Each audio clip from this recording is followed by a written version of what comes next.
Alrighty guys, welcome to another stream. Ah crap, I just realized I didn't actually crop things right. Oh well. I knew I was missing something. But yeah, we're gonna be playing some Zelda 2 today, The Adventure of Link for the NES. This is a game I actually did stream on this channel already, almost 3 years ago to the month. And yeah, it's been a while, and it's actually been a while since I've done anything Zelda related on this channel. I think this was actually my last Zelda-related thing on this channel, so it's been a few years now. I did the first Legend of Zelda as well, I think the year prior to this, and yeah, I, have been bugged a lot by specific individuals lately to stream another particular Zelda, and while I can't really deliver on that right now, I did decide to fire up Zelda 2 over this past week, and I ran through it a couple times on Twitch, got refamiliarized with it, and so we're gonna do another stream of it. This is actually one of my favorite Zelda games, although to be fair, I kind of fell out of the series with the 3D ones and on, but I grew up with Zelda 1 and 2, and Link to the Past, and Link's Awakening, so I played all those quite a bit, in particular Zelda 2. Zelda 2 is the one I went back to the most, and it's the one I still go back to the most. I think part of what appeals to me about this game is that, it has a lot of the classic Zelda trappings, but it is also an action game at its core. It does require some skill to get through. You can't really slop your way through this game, although to be fair, I don't think you could really slop your way through the first Legend of Zelda either. That game could get quite challenging, especially in the second quest. But I really like the experience point system in this game. I like the flexibility it gives you on how you progress through the game. Do you try to boost your attack power really high, or do you try to grind out early, or do you just try to speed through the game as fast as possible? Do you try to take certain areas early and have them be more difficult because you're not leveled up as high? That sort of thing. There's just a lot of, gameplay flexibility in this game, and I really love it. It's a lot of fun. Also, visually and sound-wise, I think it's just an excellent NES game on that front. I mean, it animates really well. Link has a lot of, realistic weight to him, which is very unique for 8-bit standards. He feels very, very good in this game, and it's just fun to control and move. The movement tech in this game is just enjoyable. It's not too particularly rigid. You've got sort of variable jump height depending on, your momentum, and it's really interesting physics in this game. And so yeah, kind of a black sheep of the series, apparently. I guess a lot of people don't like this game, but for a lot of us that grew up with it, that did play it back in the day, we still remember it quite fondly. And again, like I said, it's the one I probably go back to the most of all the Zelda games I've played. So what we're gonna do is just go through the whole game from start to finish. It'll probably take us anywhere from 4 to 5 hours, and yeah, we'll kind of see what happens and see how long this takes us. Unfortunately, my cat right now is she's kind of lazy. She's not here. But the door is open today, and so if she pops in, we'll put it on the cat cam, just like so. But right now she's not here, so we're just gonna leave the camera off. But yeah, we might have some patchy sightings. I'll probably have to step away about 2 hours in to feed her. Or maybe not, actually. I fed her kind of late today. I don't know. We'll see. We'll wing it. But yeah, welcome everyone to the stream. Hope you're all doing well today. This is my last week of vacation, so next week when I stream, I might not sound so well rested. We'll see. But yeah, spent this vacation pretty much just playing games. I had to beat Legend of Zelda Part 2. No, not really multiple times. I did a full playthrough, but I did like a half playthrough at first, and then it didn't actually save my data. So I had to start again, and it's a long story. But for anyone curious, we are playing on the Retro USB AVS, and just to make sure I don't get any data wiped out, I do actually have my power pack here with the power mappers, and so I can basically save my state and then load my state. Like right here, I've got a state loaded or saved right at the very final palace. But yeah, so we are going to be saving here and there just to make sure my data doesn't get wiped out. because I was playing on different hardware earlier this week, and my data did get wiped out, and it was very frustrating. So, but yeah, this is how we'll be playing the game today. Hey, Aberdeen, thanks for upgrading your membership, sir. Much appreciated. And speaking of memberships, let's do our shoutouts and stuff like that before we get started. So, as usual, I want to thank everyone that's continuing to back my channel via places like Patreon. Your funding helps keep me motivated. I'm just gonna say it straight up. Helps keep me motivated. I've been doing this thing a long time, and yeah, your support definitely helps out a lot. So thank you guys that are continuing to back via Patreon. Also, thanks to everyone that's been doing live stream super chats. Big shout outs to Dad1153, Nihilus, and Cafe Man, who all did super chats in the last couple of streams. So thank you guys very much for that. And thank you to everyone that's continuing to back via YouTube channel memberships. If you want to get content early, get some funky emotes to use in my live stream chats and comment sections, consider joining up as a channel member. It's a lot like Patreon, except you're just doing it through YouTube. Any video that I publish will be published early for you guys, just like with Patreon backers. And speaking of which, I actually have a Patreon/YouTube channel member Q&A video I'm going to try to put together over the next week or two. I actually organized all the questions last night, so it is finally organized. I can start thinking about how I want to answer, and so watch out for that video. It'll be posted early for members and Patreon backers, a week or two early, so watch out for that. But yeah, thanks everyone that's supporting the channel. It is much appreciated. So let's go ahead and get started here. Keep them motivated to play Mortal Kombat Mythology. Oh man. Yeah, I don't know about that one. Alright, let's go ahead and start a new game. So, if you beat the game, it actually has a Triforce by your name, and this allows you to play the second quest, which is basically the same as the first quest, except that you can start with all your magic. You still have to go through and beat every palace, but you've got all the magic right from the very start. And it looks like if you want to boost your life and stuff like that, it well, yeah. So let's go ahead and just reset, start a brand new game, and let's register our name. We will label it as the typical YouTube. And what I'm going to do is actually just kind of rush right to our first palace. There's not a lot we need to do before the first palace.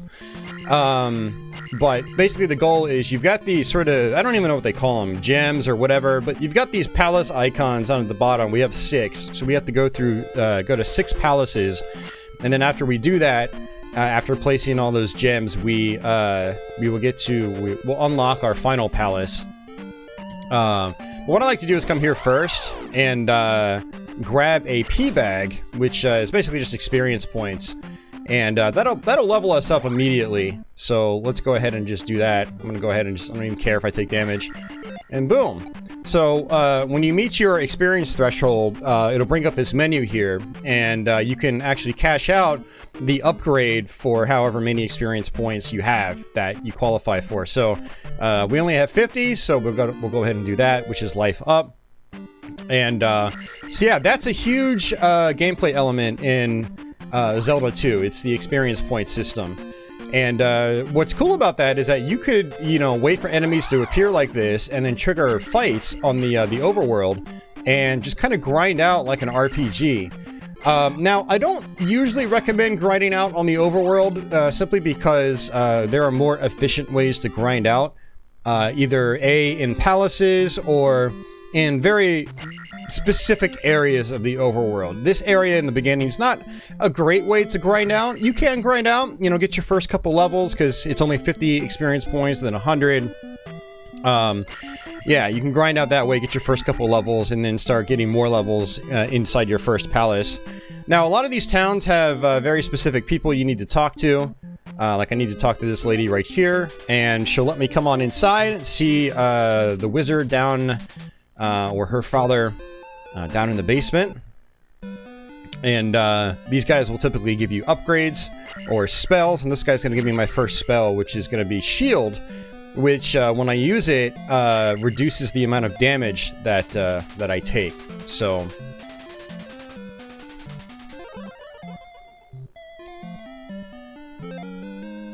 So there we go. So what I do is I hit start to select it, and then I hit select after exiting the menu to use it. You notice that Link has turned red, which means my shield is active. Now it's only good for one set of screens, or one screen I should say. Now the screen does scroll, but when you go through like a hard screen transition, that's when it fades out. Now in each town there are, you know, ladies that can refill your health, and there are magic ladies as well that will replenish your magic. This lady in red, she will refill your health. Well, my health is already refilled, so it's not going to do anything for me. So yeah, towns are very, very good in this game. I think the magic lady is actually farther on out. I don't think she's here in the early parts of the town. But so let's go ahead and just keep walking to the left. Get our magic back. Although I'm not really too worried about having magic. I will use shield in the first palace, but I don't really rely on it too much in the early game. Now you can go inside various houses and whatnot. Oh, there's no magic lady. Unless she was earlier on in the palace. Not palace, the town. We're not in the palace yet. So yeah, just like the first Zelda, when your health is maxed out, you do have a projectile, which is pretty cool. Now, unlike the first Zelda, it doesn't go all the way across the screen. It is short range. So you do have to be relatively decent with it. And there are some enemies that are just completely impervious to it. They just don't take any damage from it. They just absorb it, and that's it. Now, there are some enemies here in the dark. You can actually see them crawling along the ground. So you can kind of see them, you know, overlapping with the tiles that they're walking on top of. And this is a gimmick that's really only, you know, done in the first part of the game. You get the candle in the very first palace. And after you get the candle, the caves are permanently lit up for the rest of the game. But what I like to do is come down here first and get a heart container, which will extend my health bar. Now, there are instant deaths in this game. If you fall into a pit, like a lot of, you know, classic platformers, you die instantly. Now, there's no permanent issue with, like, dying in this game. If you get a game over, you just get sent right back to the very beginning. And you do lose whatever experience points you have on a game over. So, you know, if you're really close to leveling up, you probably don't want to die because, yeah, you're gonna have to, you know, grind out once more. But that's it. And, it does actually, show on the game start screen. Hold on, I got a cat that's meowing at me right now. It does show on the game start screen how many times you've continued, so if you're the kind of person that wants to go through the whole game, like, without continuing, then obviously dying is bad, or getting a game over in particular is bad. But if you die in a level, all that happens is you just kind of, like restart, right about where you died, and, you know, you'll have full health and magic.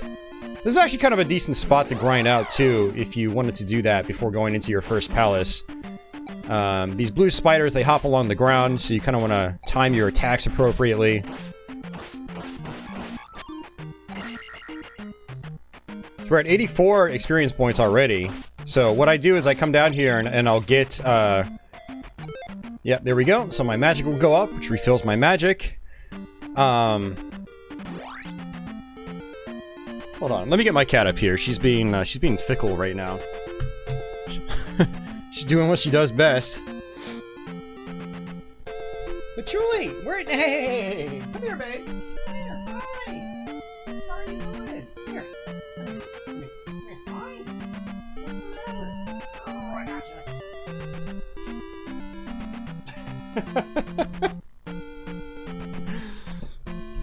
Why are you howling at me? I'm trying to play a difficult game. You can't howl at me like this.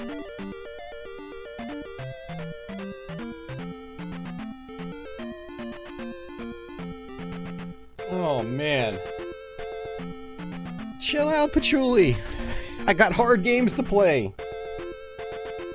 I'm trying to talk and play a hard game at the same time and focus on her meowing.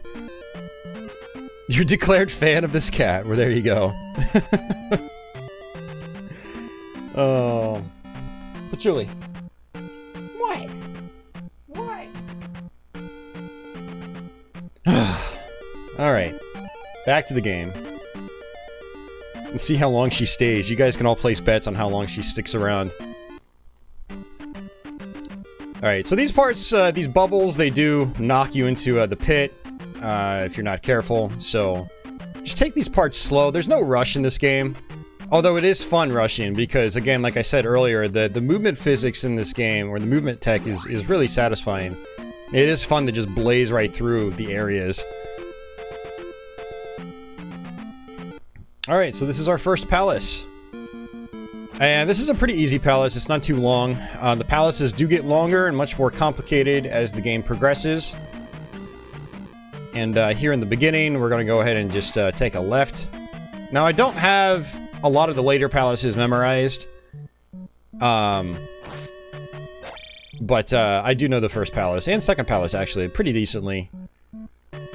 They're fairly manageable. The later palaces get really confusing just because they're so big and there aren't a whole lot of, like, important landmarks that you see. It's very easy to get lost. Don't feel ashamed to have, like, a, you know, visual maps up as you play this game. I know, I'm pretty sure we had maps in Nintendo Power back in the day that we ended up using, which was very helpful.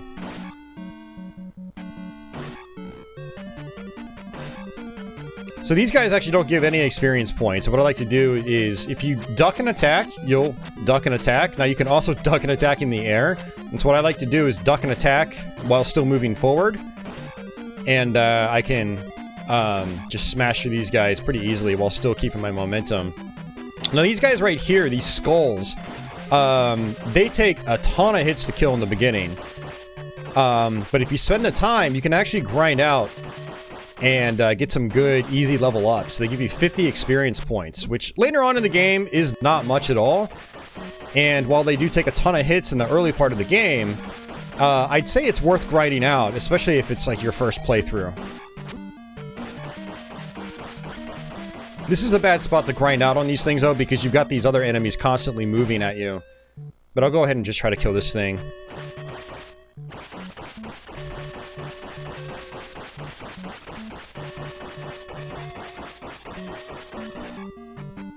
There we go, 50 EXP.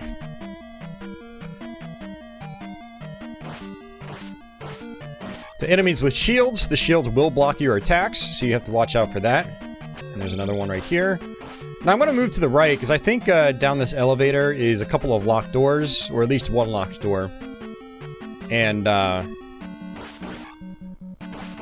go ahead and grind out on this guy. It's going to take a while just to get my next level going. I don't think attack is going to be the next one. Well, actually, you know what? I think it is. Now that I think about it.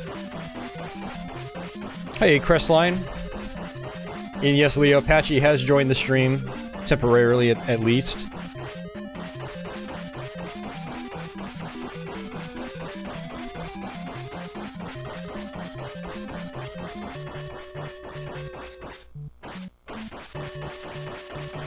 It is a lot of hits, but as your attack power increases... Oh, it's life right now. That's fine. I'd like to get my health back without dying.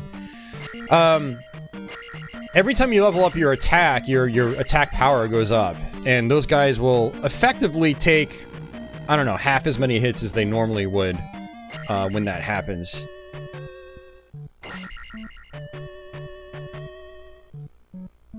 Oops. Now, what's funny about those guys is that you can't actually duck and attack them. Well, I guess you can't. Sometimes they can actually, like, jump over your attack. Like, it'll just go over you and it won't register. Or it'll go over your sword. I've had that happen a bunch. So I try not to duck and attack them. Unless I'm doing one of those, you know, jump ducking attacks. Now, you can jump slash normally. But it's a little bit harder to do or time just right. I find that your duck attack comes out a little bit faster. Alright, let's go ahead and use shield. Well, we don't really need it. These red potions right here, they actually give you all of your magic back. Patchouli, come here! Come here! You're distracting me. Alright, you're leaving. I can't deal with this the whole stream. You're gone! You're gone! You lost your chance!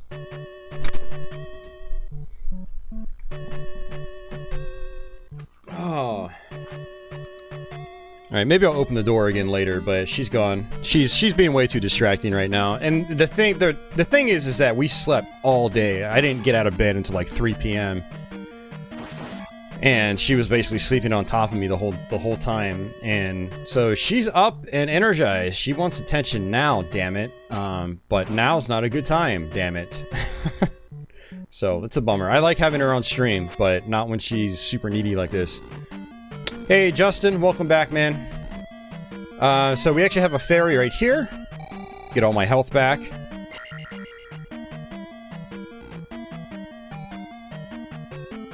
Yeah, needy patchouli is needy. You know, let's go ahead and just grind out on these guys. I do want to get my attack power up just to make things a little bit easier. The vampirism. Yeah, that's what happens when I'm on vacation and I don't have any obligations. So, you know, I stay up later and later and later.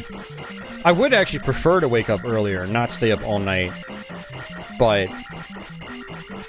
I don't get vacation very often, and I don't get the time to replenish my energy very often, the way I have these last couple weeks. And so I've totally just taken advantage of it. Alright, so we're coming back this way. We're gonna get our candle down here. But we have more skulls we can attack if we want.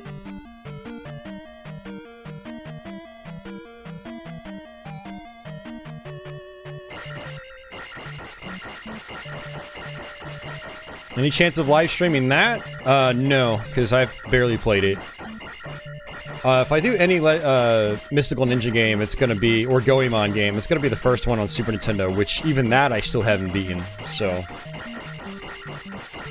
Or I should say the one on Super Nintendo we got in North America. I know there are multiples in Japan. I'm not sure which one actually came first.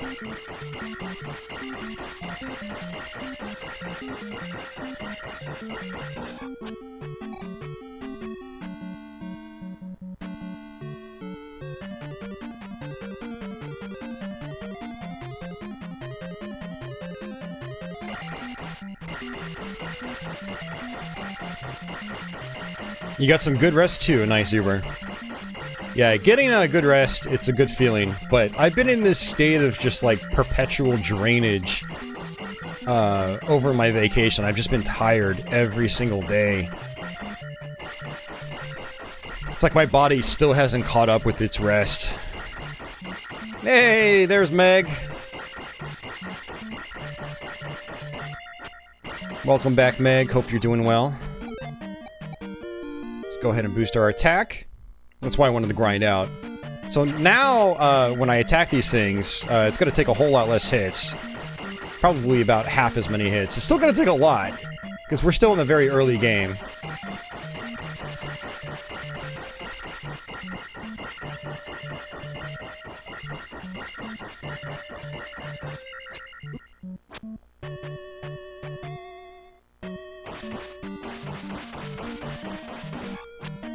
Uber's got Kiki. Kiki is one of his cats.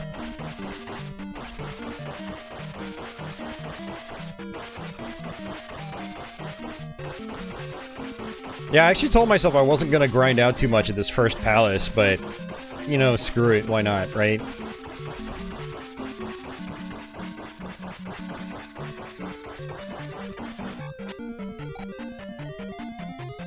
But it's just too easy, and so it's kind of hard to not do it. And there is also a pea bag over here, which can be a little difficult to get sometimes. We'll see if I can grab it. There we go, got it.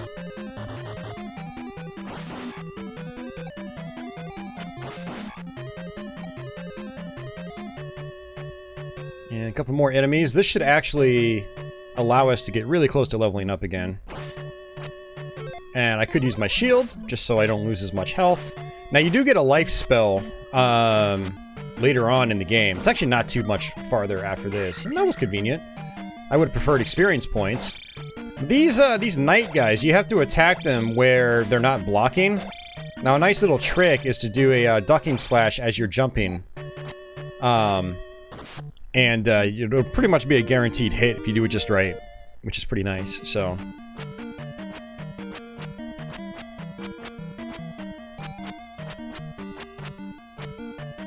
yeah, so that was the candle. You can see we have it down there. Again, it's not a item you use manually. It is something that, well, I don't really need that. It is something that's just used automatically. Basically, it just lights up dark areas of the game. Now, I assume the only dark areas of the game are caves, but I'm actually kind of curious to think about it now. Like, I wonder if other parts of, like, certain palaces are actually dark, you know? Never really thought about that. But it would be interesting to me if other parts of the game are also dark. And it's not just the caves.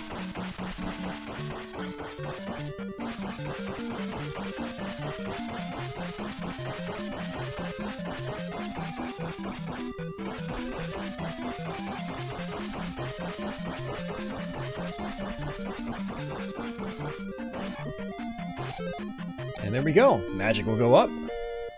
Looks like life will be our next one. And what I think I'm going to do is actually try to grind out enough to where I can get my life. And then what happens is when you beat a palace, you pretty much are guaranteed another level up. It just boosts you to the next level immediately. So an efficient way to do this is to get my next level up, then beat the palace, and then get another level up for free right on top of that. Valley of Death is dark. What's the Valley of Death?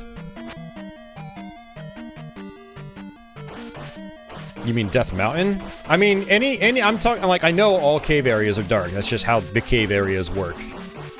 Is Valley of Death not a cave area?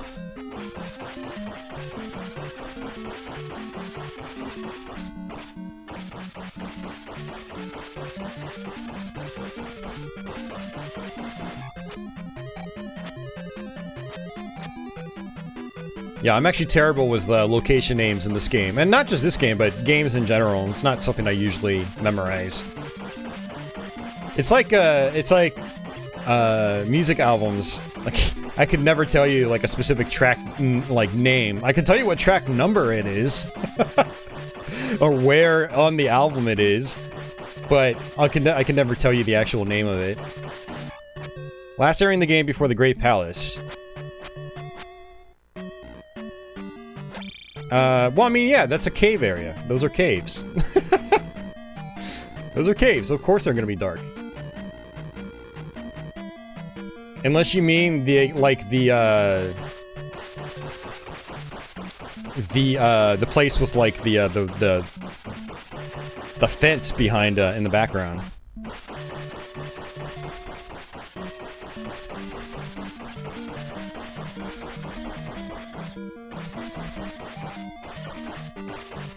So again, this isn't the most entertaining thing to watch, but, you know, maybe by doing this will allow more people to trickle into the stream. You notice that these guys just bounce at 45-degree angles. And actually, after this one, I probably should be fine. I'll probably end up getting the other 150 experience points. And actually, you know what? I think I'm gonna get the other 150 without even killing this guy, or 200.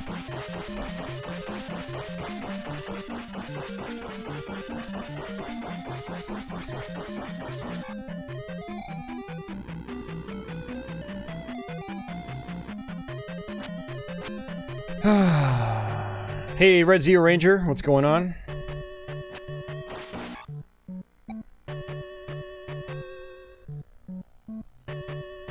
Let's come on down here.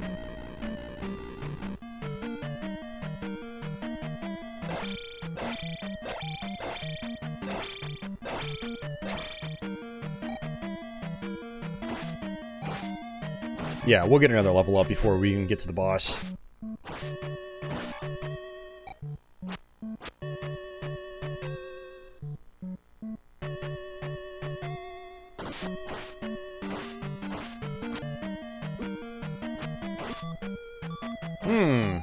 I'm close to dying. I don't like that. I don't like that at all. Oh, never mind. We're good. Alright, we are good. I don't really need to kill this guy, because, again, when I beat the palace, I'm going to, I'm gonna get my next level for free, so... This is our first boss. Just gotta smack him in the head. Watch out for his mace. And I could use shield. It would actually help out a little bit. You notice that he did a full block of health?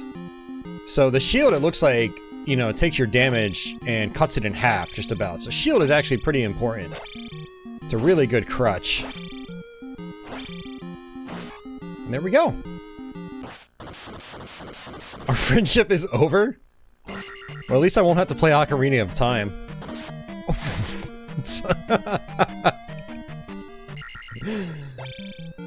Oh. That is a lot of pressure. Jeez, man. Yeah, so now I can get my attack up for free. Hey, Carl! Thank you for that $5, man. Thanks, Brody. Much appreciated. Yeah, that's our first palace. Yeah, I don't really like people speaking other languages on my stream because I have no idea what the hell you're talking about. So just to FYI, I prefer everyone to understand what everyone is saying. And I don't have the time to be using Google Translate to figure out what you guys are talking about. FYI. I know people have gotten on my case about being hard about that, but it's like, hey, I want to make sure people aren't trolling, for one. But now that we got the candle, we can actually come into these caves and actually see what we're doing. And again, one of the things I like about this game is just, like, the flexibility you have on how you take care of the game, how you progress through things. Like, what I'll do sometimes is I'll come to this cave first, just to get this item. Just because it's fun. You know, you can barely see what you're doing. And, yeah, you gotta defeat the boomerang guys in the dark. I don't know, it's fun.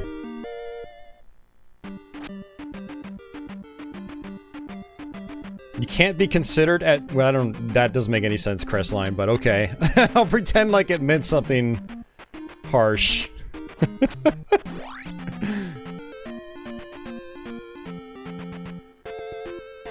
But yeah, there's another cave down here. I think we get a magic potion, or magic jar, or whatever they call them. Again, I'm terrible at names.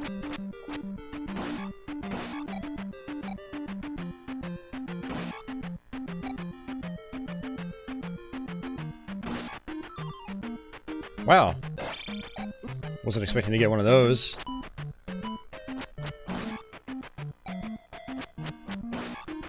Well, if you do that, then I'll just ban you to make my life easier. I will ban you!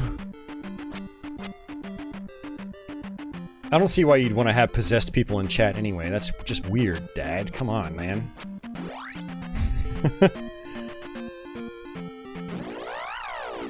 Someone's a confirmed demon? Okay, ban.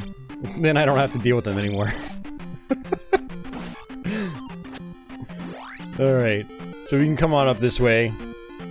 So there's that idol we got in that top cave, and that actually is necessary for this town to get our jump ability. We can talk to this lady and get our health back.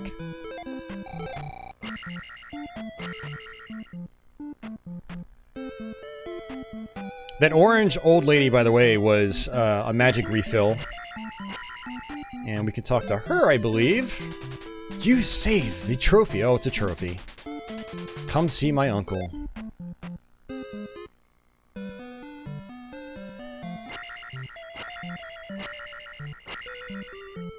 Alright, Leader Gimpler, take care, man. On your channel, you don't allow for people to talk about food. You're constantly hungry during live streams. Alright, so we got the jump ability.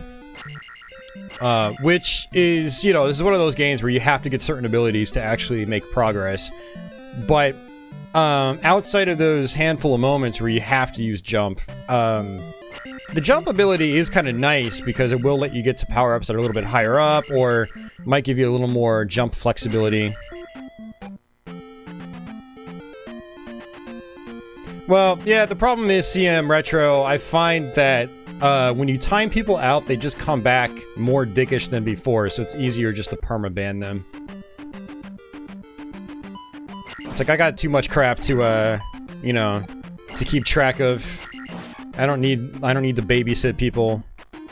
because they can't act like normal human beings. Normal, respectable human beings.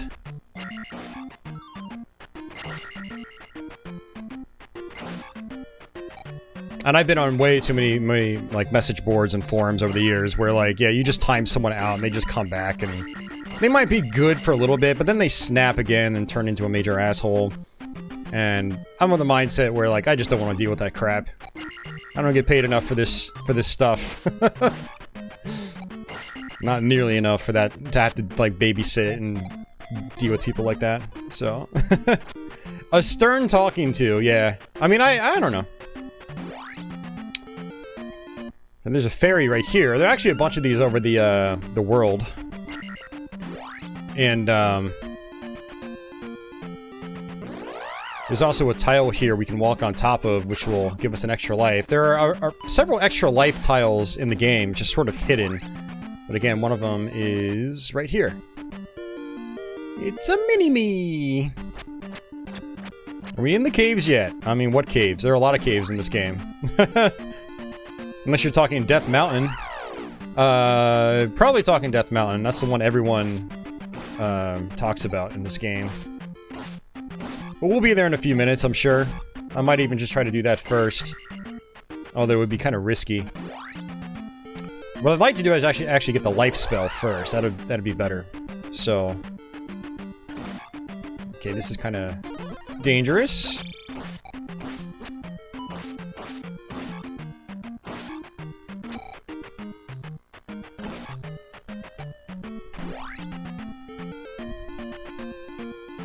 Alright, so we also need to come up here. And I am just not even caring at this moment in time. Thinking about banning people, jeez. Thanks, guys.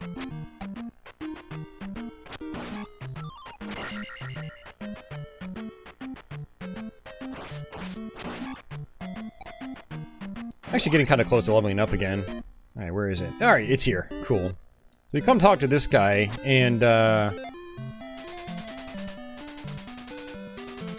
we'll show Bagu's note to the riverman, who will lower a bridge for us. Or raise a bridge. I don't know, it's an NES game. You have to use your... you have to use your imagination sometimes. But he makes a bridge appear, and then we can go into the caves for Death Mountain. But I'm gonna come here first, go to this cave.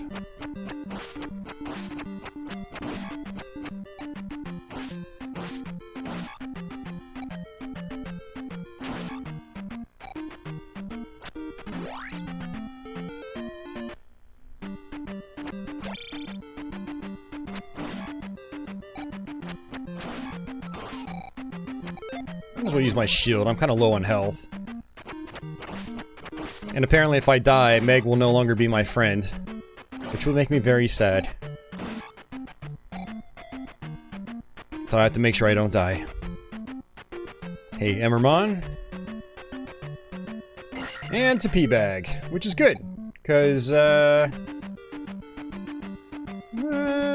whatever. I'll do magic. I actually prefer health, because that would actually give me my health bar back.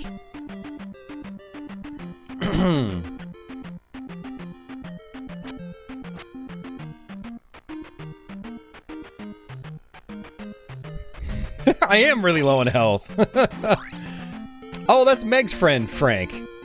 Welcome to the stream, Franco. Hope you're doing well. We're playing some Zelda II, as you already know. Go ahead and use our shield. Because I don't trust myself. And Meg is being feisty right now. Hey, look at that. Get my magic back.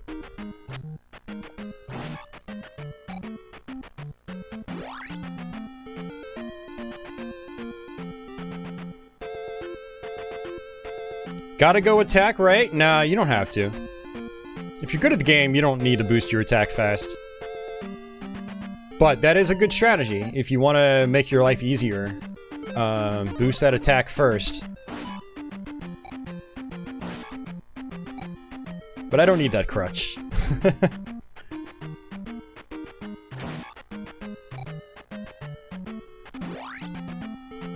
Alright, so we can go to our town. Now, you kind of don't want to talk to people in this town. A lot of them are possessed, and they'll end up turning into monsters. Oh, that's right. So, alright, she's lost her mirror. I lost my mirror, and I can't walk one screen over to find it myself. But yes, you walk one screen over, come into this little structure here, press down and attack on the table, and we find her mirror.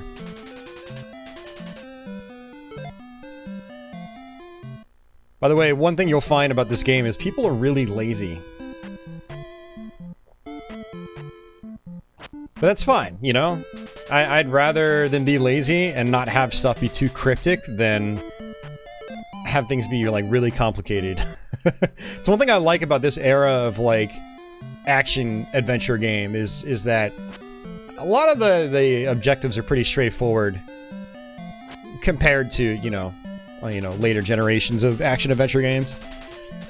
Alright, so now we have the life spell, which is very important. It'll make going into our next palace a lot easier. It's like, boom. Get some of my health back. Now, it uses a lot of magic, but, you know, as we raise our magic level and boost that bar, we'll be able to use it multiple times.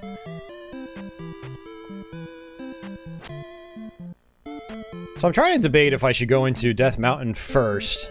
I really probably should do the palace first. Yeah, that's the logical way of doing things. But what I think I'm going to do is do Death Mountain first.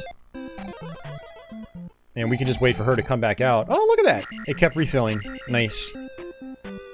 Yeah, and she would have given me my health back. The King of Ketosis, until he gets hands-on mini-eggs. His hands-on mini-eggs.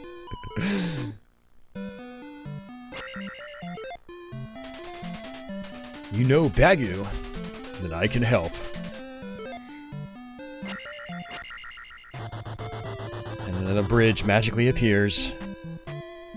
And if you come back from the opposite direction, you'll talk to him again here. And just like that, the bridge is gone.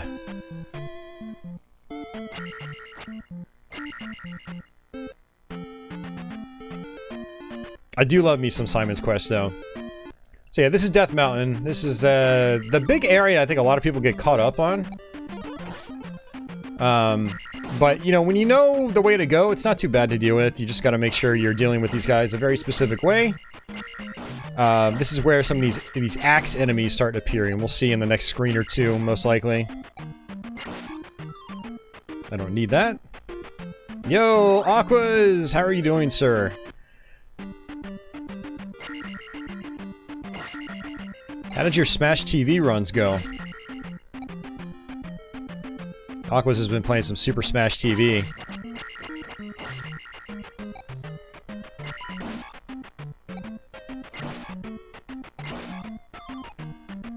Still don't need that.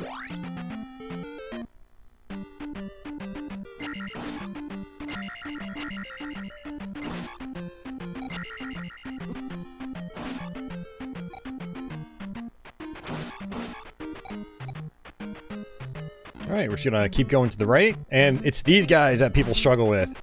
But just watch how they attacked. 1, 2, 3, 4, 5, boom. Oops. I was not expecting these guys to respawn. I'll demonstrate it later. I was not expecting all the tiny enemies to respawn like that. That's kind of frustrating. But, yeah, this is definitely one of the harder parts of the game. And, definitely tough to deal with the axe guys in particular.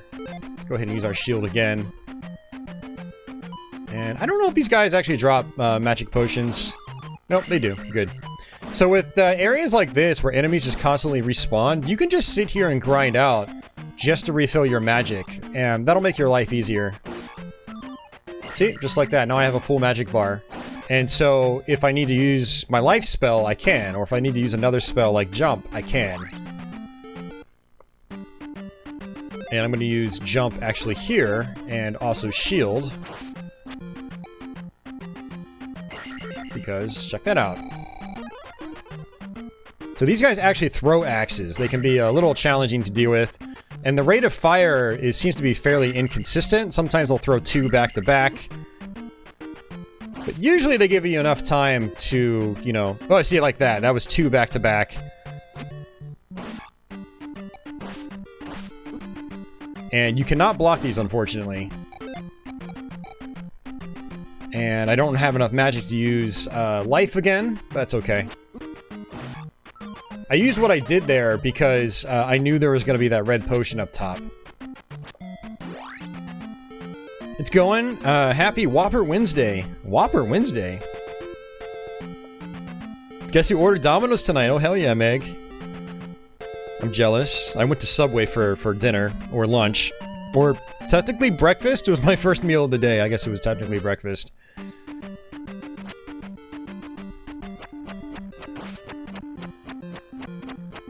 Now, the boomerangs here you can block, which is nice. So you just kind of turn around and block them if you want.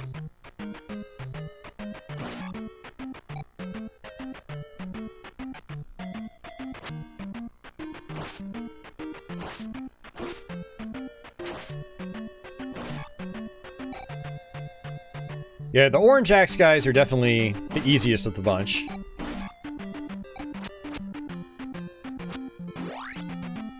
Yeah, you'll notice that I took, like, the rightmost path for the most part. And that'll take you, you know, all the way through Death Mountain.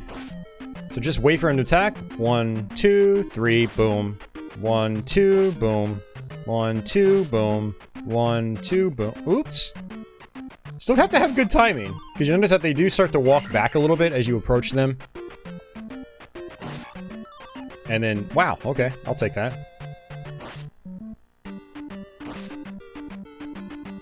Now, thankfully, things like the pea bags, they don't actually disappear. So you can let them sit as long as you want. You don't have to rush to them. And we got life back up. That's fine with me. Next one will be attack. Again, I'm not really grinding out. I'm not, like, going straight for attack like it was suggested earlier. That is a really good strategy if you want to make your life easier. But I played Zelda 2 enough to where, like, I feel like I don't need to do that. And whether I actually do it is just more of a choice thing. Like, some playthroughs I feel like, you know, I want to boost attack as much as I possibly can. Other playthroughs, I want to try to keep things balanced. Or just do whatever comes first.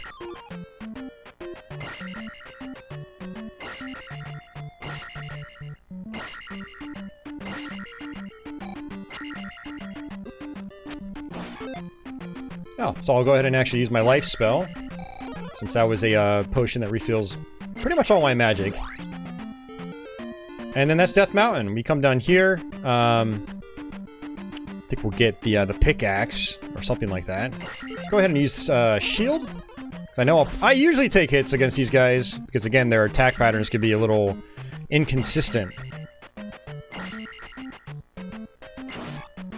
Yeah, he was about to do a second attack, just, like, right away. I could tell.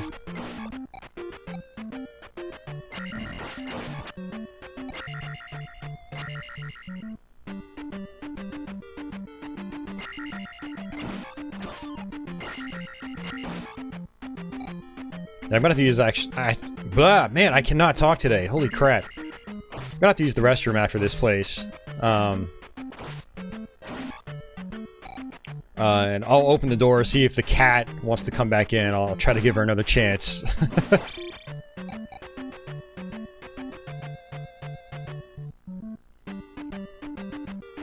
But yeah, she was being super needy when I started the stream. Yeah, so dead end here.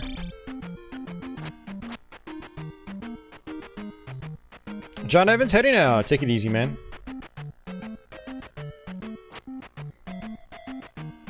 Brian, first time catching a live stream. Love the channel. Well, thanks, Brian. I appreciate it. Thanks for stopping in.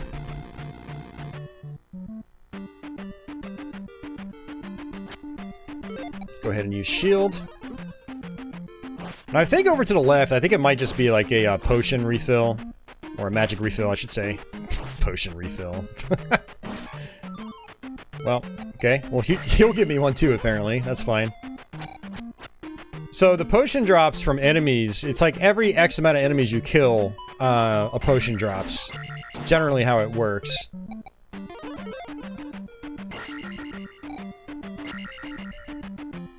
Patchy is in timeout. Yeah, I started the stream, she came in and was just going meow, meow, meow, meow, like an alarm clock. And I got her up on her bed, and she sat there for about 5 minutes, and then jumped down and started doing the same thing. Meow, meow, meow. It's like, no! Right as I'm in the middle of a palace in this game, like, no, bad timing, bad timing.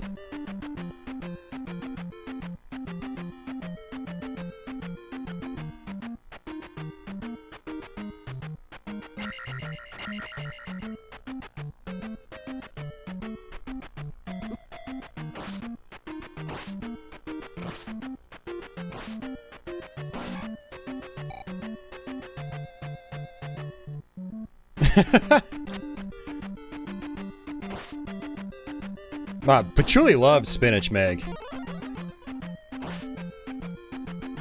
Yeah, she really does. Whenever I make a salad like that, I'll usually give her, like, you know, 2 or 3 pieces of spinach. Cats technically aren't really supposed to eat it regularly, but I read that if you just give them a couple of leaves, they'll be fine. She loves it. And she's got a thing for, like, fruits and vegetables. She's really weird. I'll put some meat in front of her, she won't do anything with it. But I'll put some, like, spinach leaves in, and she'll just gobble them right up.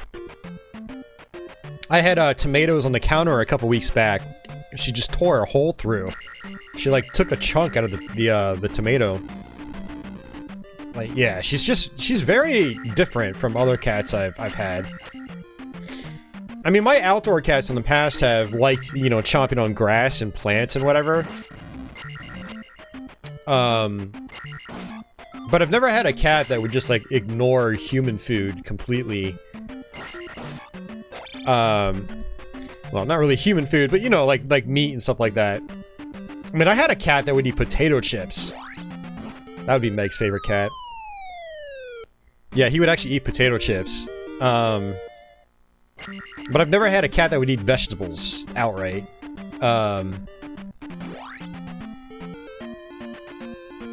Alright, so that's pretty much the end of Death Mountain. Now we can just work our way back out. If I wanted to try to grind out some more, I can grind out in the graveyard here.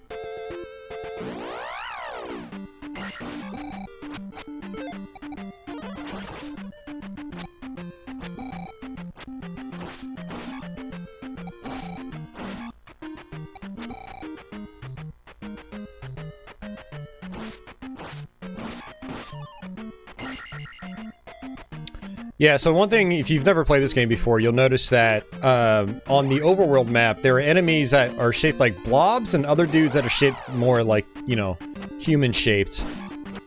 Those guys give you the more difficult overworld battles, but they typically mean more experience points. Not always, but usually they mean more experience points, because they'll have bigger, badder enemies that you have to fight. So, if you get one of those, humanoid shapes in the graveyard, you'll make some of those axe guys spawn in, just like so. And boom. Oh, come on! I got gypped. I hate it when they drop magic potions like that, because I'd rather have the 100 experience points they give.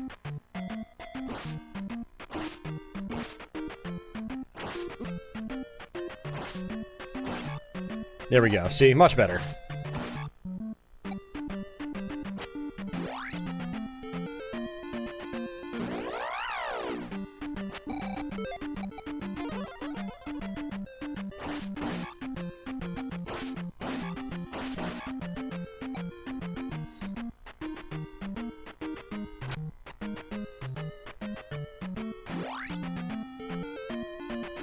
The oldest cat that ever lived was Cream Puff. 3090? What?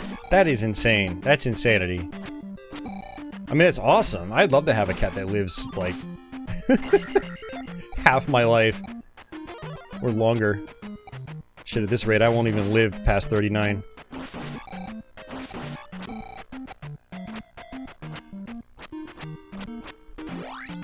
I must be generous and say 49.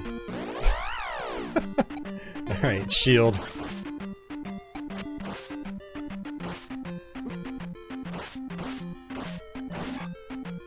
Alright, there we go.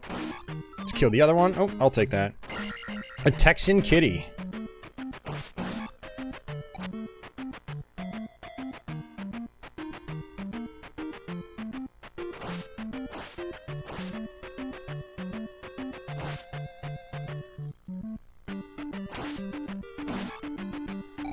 Alright, good deal. Attack is up. The stream turned grim. I didn't mean it like that. Sorry, guys. Well, we are playing kind of a grim game. You get a game over, and not only does Ganon, you know, take over the world, but you apparently lose all your friends in the process. Yeah, sometimes fairies can appear in the overworld, which is nice. But it's also not nice when they disappear, because you don't grab them fast enough.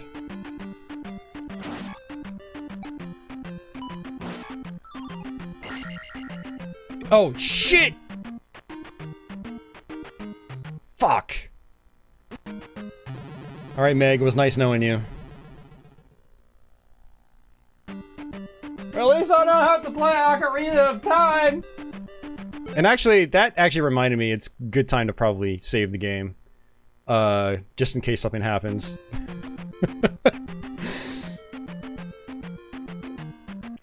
Oh, man.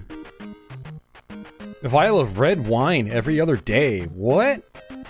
The cat actually drank the red wine? That's very interesting.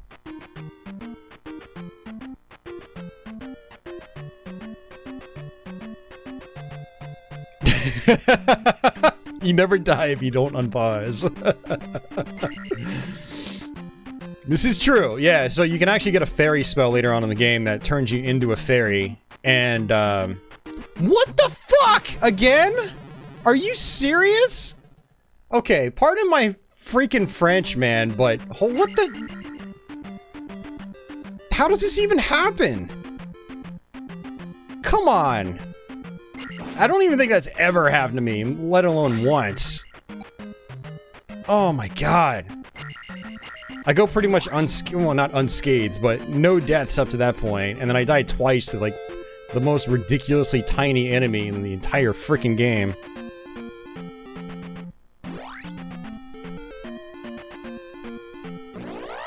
Oh no, the save didn't do anything. It just, all that did was make it so I could just reload my game, like this, in case, like, the system crashed.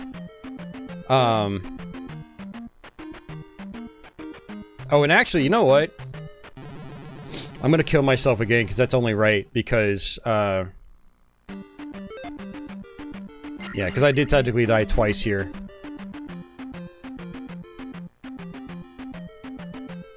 That is so ridiculous, man. Yeah, like, the save state functionality is only so I don't lose my save data, that's all. It's not to... like, oh, I died, let me just reload my game. I don't do that when I'm on stream here. But I've lost my Zelda 2 data multiple times now, and so I don't trust it at all. It's basically my way of just perma-saving my data.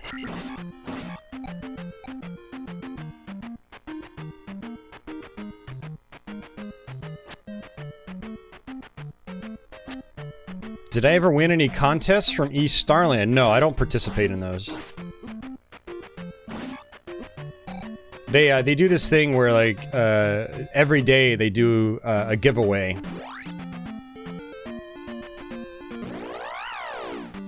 But no, I don't participate in those.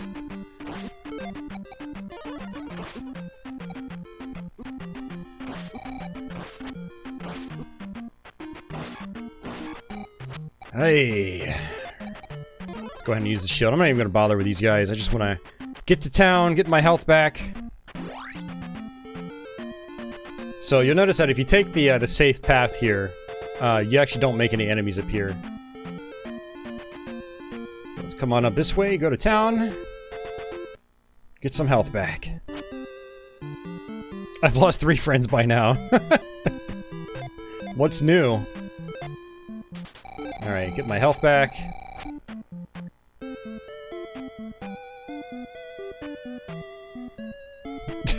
Uber disco.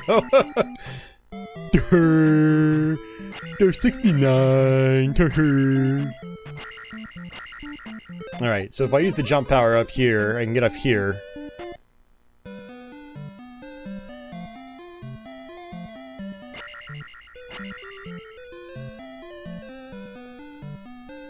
The most insane graveyard in pretty much any game.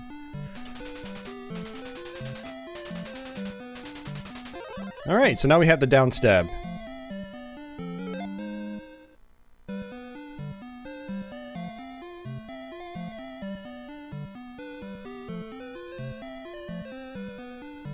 Yeah, so all you have to do is just press down. It's nice. Get our magic back. That graveyard is basically a continent. Alright, I don't think we can do anything here yet. Please, my daughter is sick. Help her. We have to get magic water or something like that. Which we actually needed the pickaxe for. Or the hammer. I think it's a hammer. Yeah, it looks like a hammer. So I can come on over here.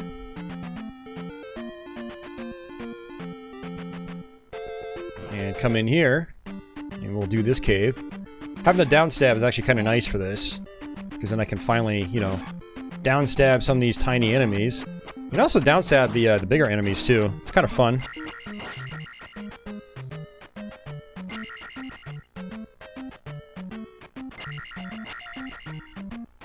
Heart container. Okay, not the thing I was thinking about. I was thinking of the cave in the swamp. Oops. Getting ahead of myself. Hey, John Smith.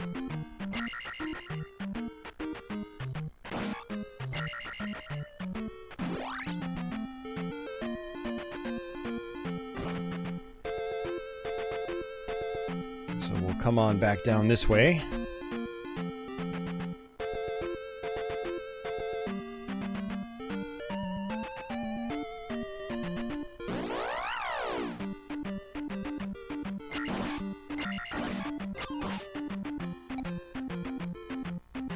Now these orange birds, you can just grind out on them endlessly if you want, which is handy if, you know, you're kind of getting close to leveling up. But they only give you 2 experience points, so it, you know, it takes a while.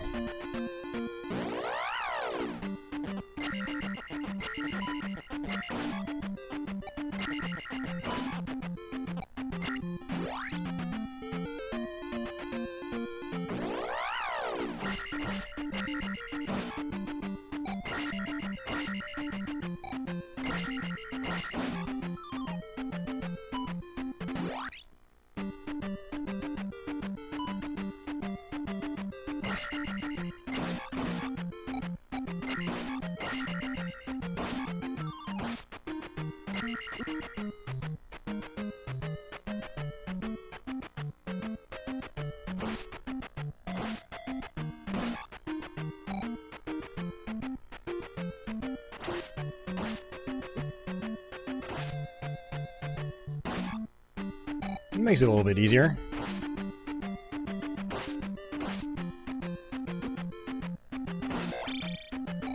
Alright, there's our little water potion thingy-majig.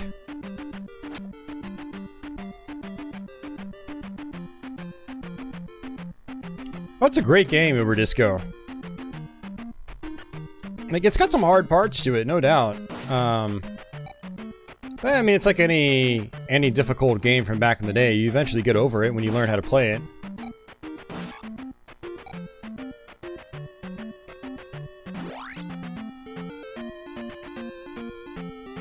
Alright.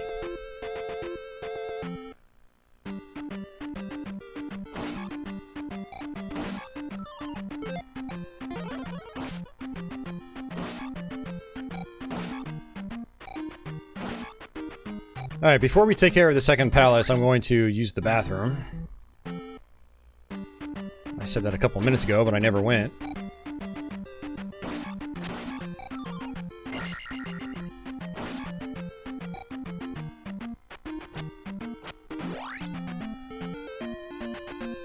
Yeah, I mean, again, Uber Disco, when it comes to the mountains, just go right.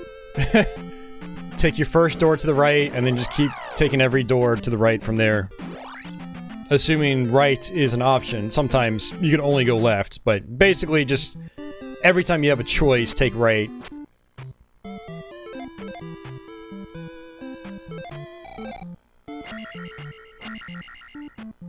Yeah, a lot of Zelda fans don't like this one, Cafe Man. It's kind of a common thing.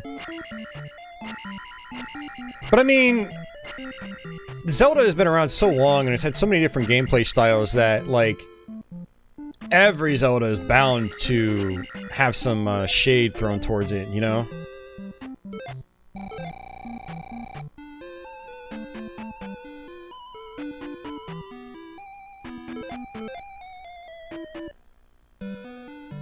I'm sad. I think I scared Meg away.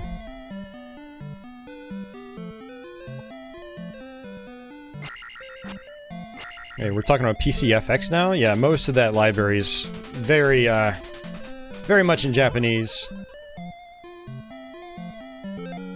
Yeah, so now we can turn into a fairy. That actually would have come in handy in that cave system. Assuming I actually had, you know, the proper magic to use it. Takes away, you know, 3/4 of my bar. Yeah, agreed, Zopmeister. It's a fantastic game. And how are you doing, man? Good to see you.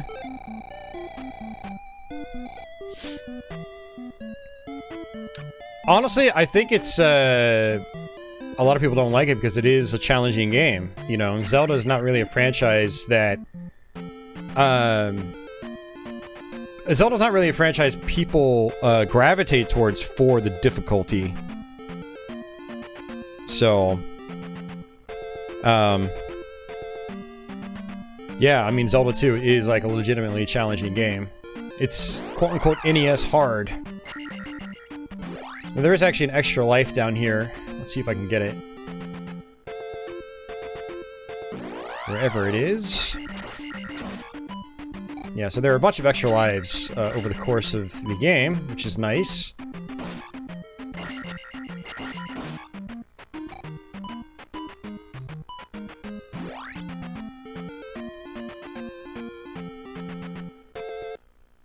There it is. It's a mini-me! Been meaning to play through it again, actually. Oh, that would be cool, man. I'd love to see you do that on Twitch or something. Assuming I'm around to watch Twitch. A lot of times lately, I have not been watching any Twitch at all.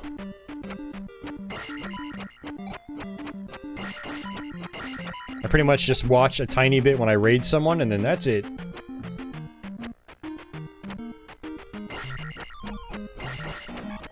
And that might change next week when I go back to work. I don't know. Maybe. We'll see. So, alright, we got our extra life. Now we can work our way to our next palace.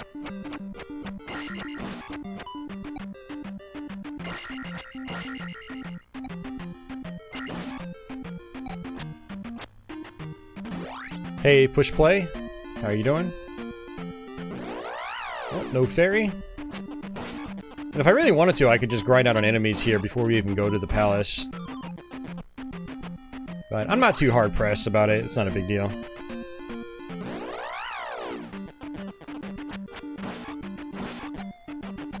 Or I could just spend all day grinding out on these birds.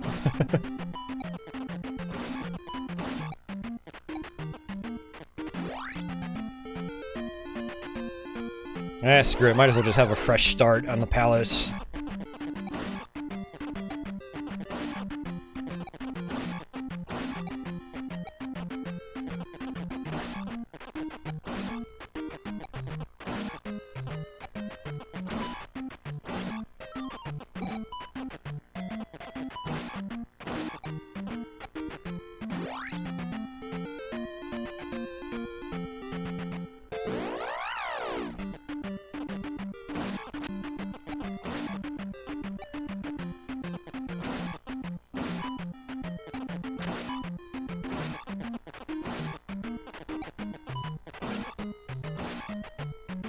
And there we go. Magic up. So level 8 is the maximum, so we've already made pretty good progress when it comes to our levels.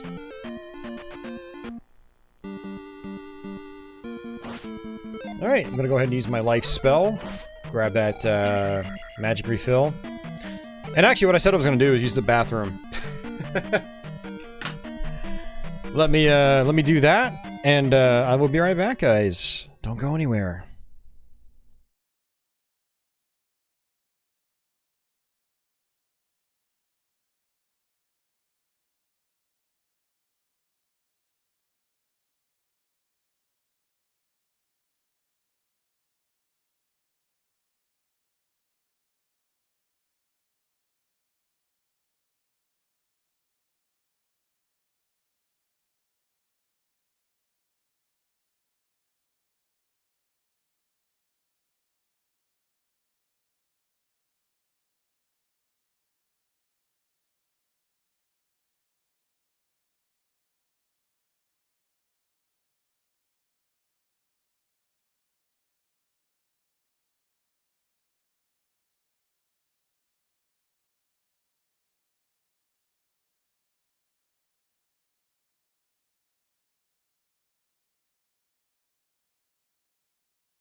You coming back in to join us? Patchouli? Patchouli?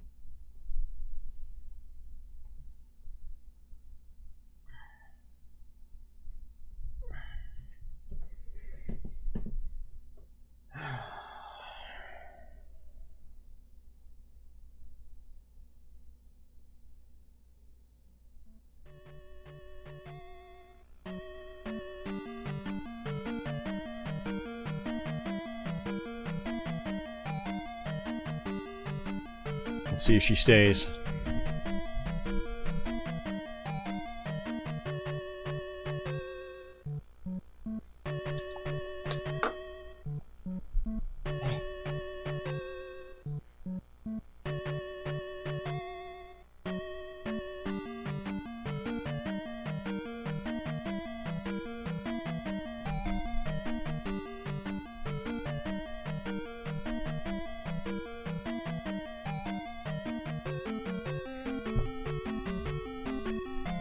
Uh-oh, Uber might enjoy Wind Waker more than Ocarina.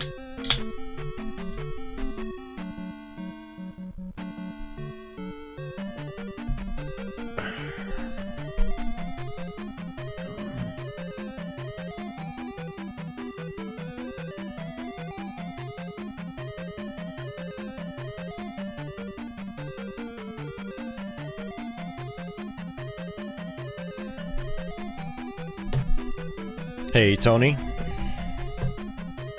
Wind Waker is way better than Ocarina. Uh-oh, shots fired. Leo says Wind Waker was great. It is indeed a Calico.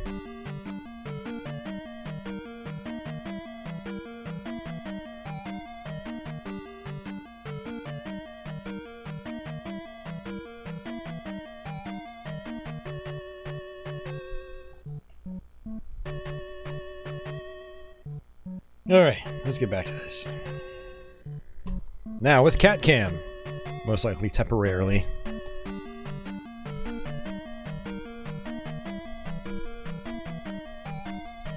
Yeah, I have no idea what you're talking about. I don't even know what Immortals Phoenix Rising is. Not my cup of tea, sorry.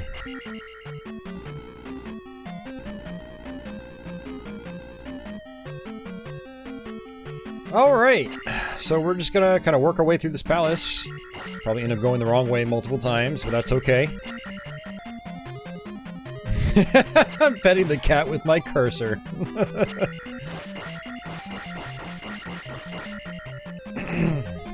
Well, I hope you enjoy that. Hope it adds another layer of dimension to this stream. Yeah.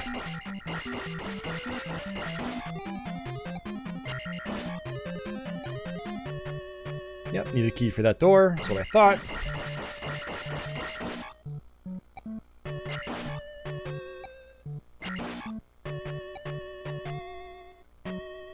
Yeah, see, objectively and greatest game ever made are two things that I don't think can ever be put in one sentence together. There are so many games out there, it just doesn't work, period. I don't care who you are. Alright, let's try this. But yeah, I honestly don't care what your favorite Zelda is. Everyone's got their own favorites. Like, for me, this is my favorite. But my opinion also doesn't mean much, because I stopped playing Zelda after the, well, once they went 3D, I was just into other stuff. And so I never really messed around with them too much.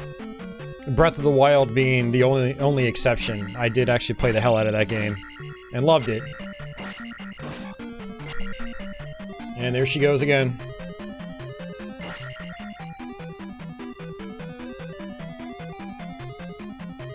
Yeah, no, I'm good. I don't really like tactical RPGs. I'm not much of an RPG guy. Hence why you guys rarely see RPGs on this channel. I do like, you know, experience points and grinding out. You know, I like, I guess, the more action-oriented RPGs. Like, I love Diablo. I love the East games. Well, some of the East games I've played. I haven't played many of them. I love Zelda II. But, yeah, generally straight up JRPGs or tactical RPGs, not really into those. For the most part.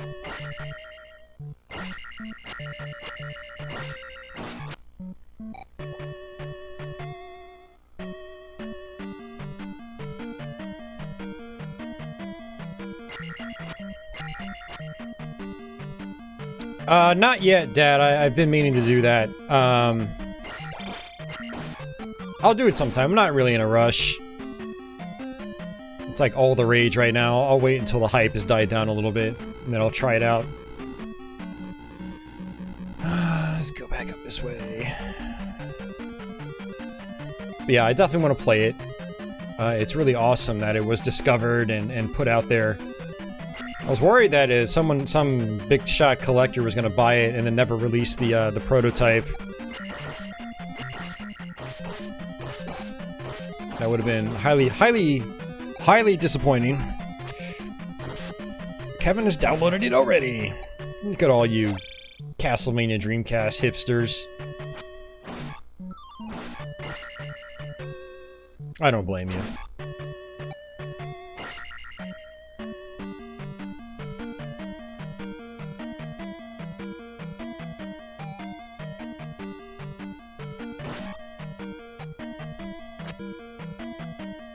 Is it complete? No, it's not, Iridisco. It is very unfinished, but there is more there apparently than people had expected. But surely, we're not playing this game again. You keep howling at me. I am locking the door again.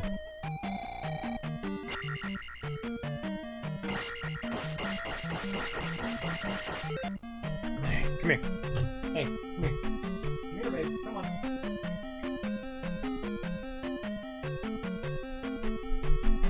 Come on. Come on, baby. Come here. Come here.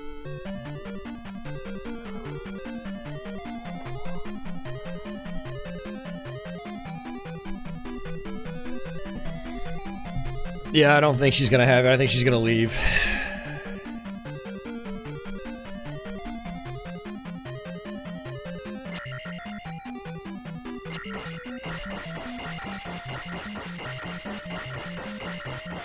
Alright, I don't need to kill this guy. And there she goes. We tried. Yeah, sometimes you can attack these heads and they'll make potions appear, but it was kind of a... that was kind of a waste.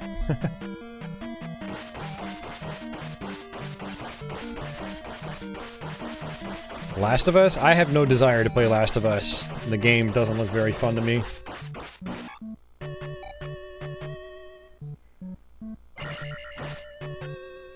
Like, I'm sure it's got a great story and all that, but gameplay-wise, it just doesn't really do it for me, so... I mean, I'd have to default to Breath of the Wild, because it's actually fun to play. And its core focus is the gameplay, not the story. I think it's what sets Breath of the Wild aside, apart from a lot of other modern games. It is very gameplay-focused. Reminds me of the original Legend of Zelda, where it's... yeah, there's some story there, but it's not front and center, you know? Now, this part can be a little tricky. I've actually gotten stuck, and I do have a key. Okay. This is going to take us to, I think, our gauntlet, and it's going to allow us to bust through blocks, which is an important mechanic. You pretty much have to have this to progress towards the end of this palace.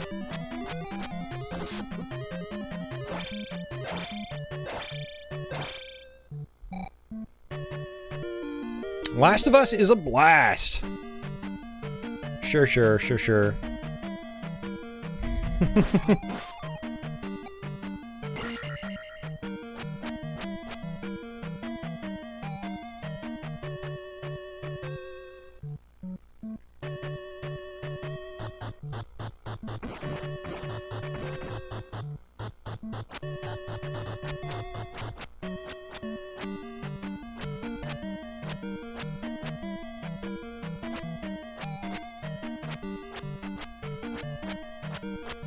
BioShock Infinite. See, now that I actually do want to play, but I also like first-person shooters.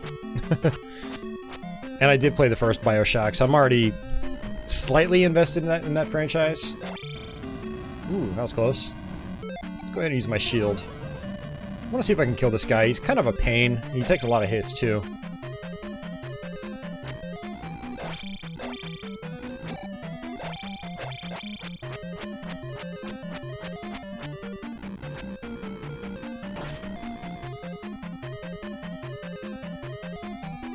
What about Rayman? I don't know why you guys are asking me about all these games. Like, what do you want to know? Like, have I played it? I mean, does it even really matter? Is your day gonna be made so much better knowing that I've played or not played a game that you really like? I mean, I don't know. But yes, I have played Rayman. Will I ever play it here? Whenever I beat the game for the first time, which hasn't happened yet, because the game is a pain in the ass.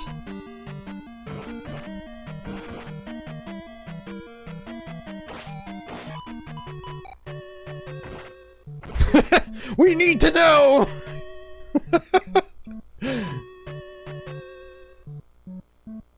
I'm tired of letting people know. It's getting boring. I'm getting tired of this streaming thing.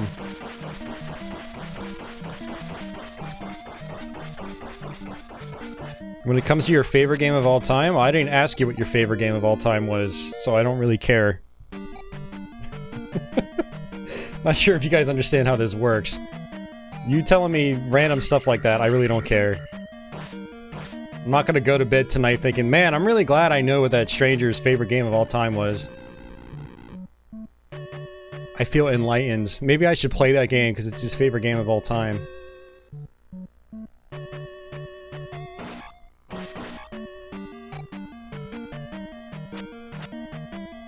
Hey, Zanctum, how are you doing? Alright, this is actually the lead up to the boss fight, and I think there's a key I need.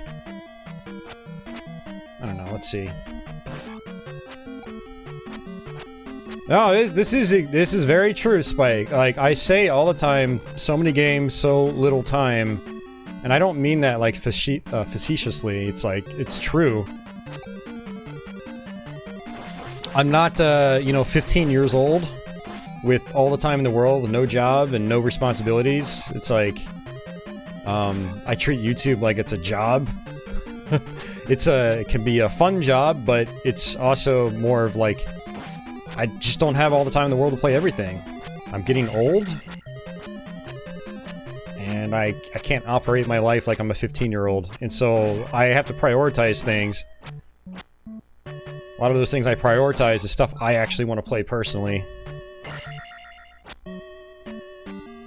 Hey Hamilton, welcome back.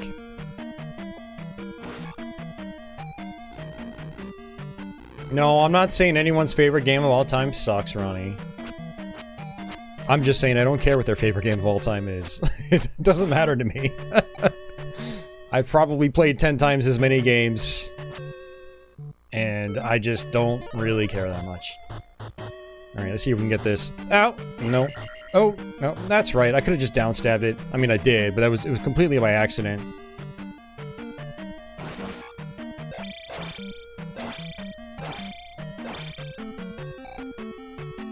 Alright, so we're getting close to the boss fight. This boss fight's a lot like the first one, except, well, there's slightly more to it, but not really.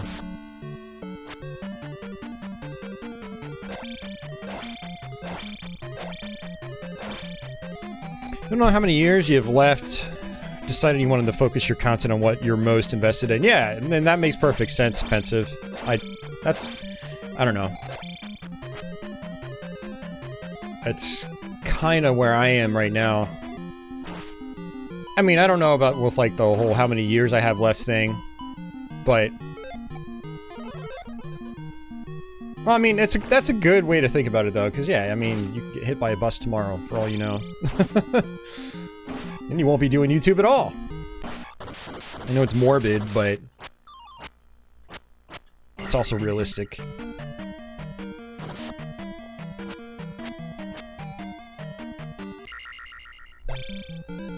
Yeah, for me, it's like, you know, I'd love to play every game out there, and I'd love to play all your favorite games.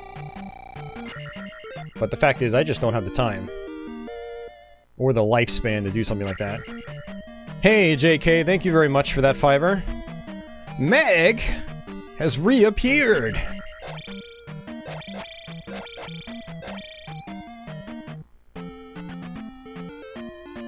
Realistic and something you come to terms with. Yep. That's good. That's good. If I can avoid it, I'd like to avoid death by boss. That's fair. Oh, man.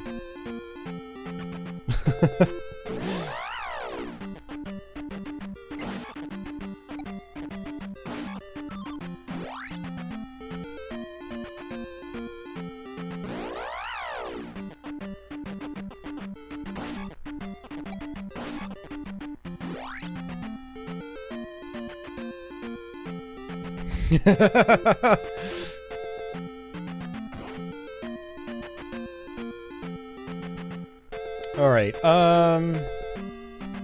I guess I can just come down here. So, yeah, if you come into the graveyard, there's this little monument here. But if you go straight down from there, you'll fall into a pit. A pit which requires the use of fairy.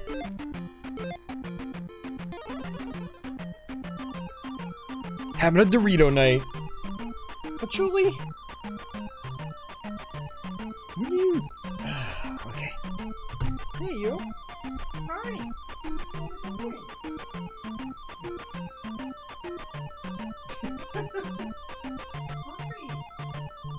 Just stay and chill with us, girl.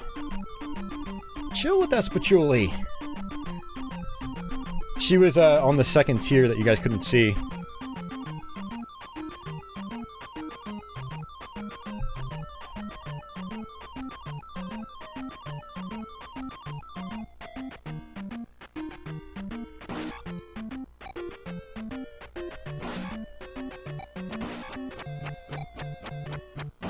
So we can judge your personality and also your age. I find there are certain types of jokes that come with 14-year-olds. As someone that's been on the internet since he was about 14, I know, yeah, there's different, like, levels of humor you have as you get older. And the 14-year-old humor just doesn't really jive with me anymore. No offense, all you 14-year-olds out there, all two of you. Just to go to NYC last summer with your father for Broadway. Stupid COVID. Sucked the fun out of everything. Yeah, but you'll get there again, Meg.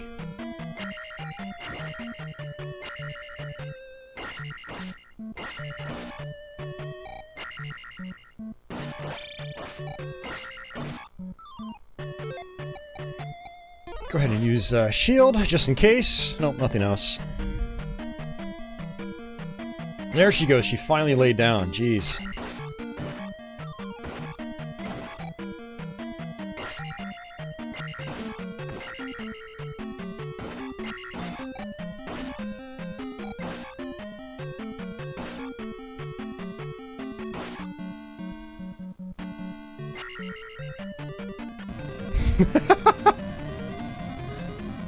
You'll be paying for the trip then, because there's no way in hell I can. Not right now. Oh, man.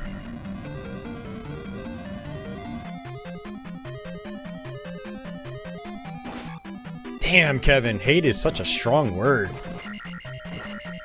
I've heard Majora's is kind of frustrating when you first play it, but if you like go back to it and you really learn the game, it's supposedly really good.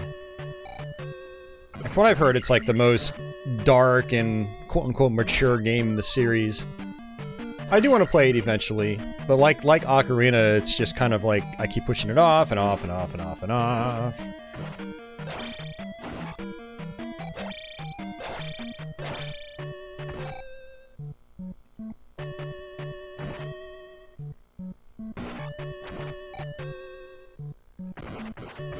And I'm not saying Kevin hasn't played it again and again and again and again, but I don't know. Kevin also likes Star Fox Adventures, unironically. Although I can't comment on that either, because I've barely played the game. Although to be fair, it's not a game that's ever seemed interesting to me. Yeah, I have no idea what you're talking about. Your joke was related to the Majora's Mask and the Evil Moon. A game I've not even touched once. Of course I'm gonna understand that joke, having not even played it.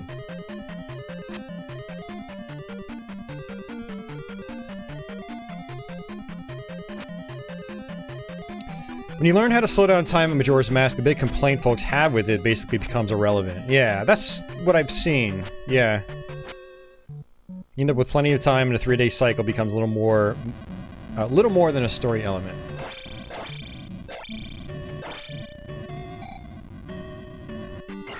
I've heard that Majora's has, like, real solid, like, character and world building, too, which is interesting.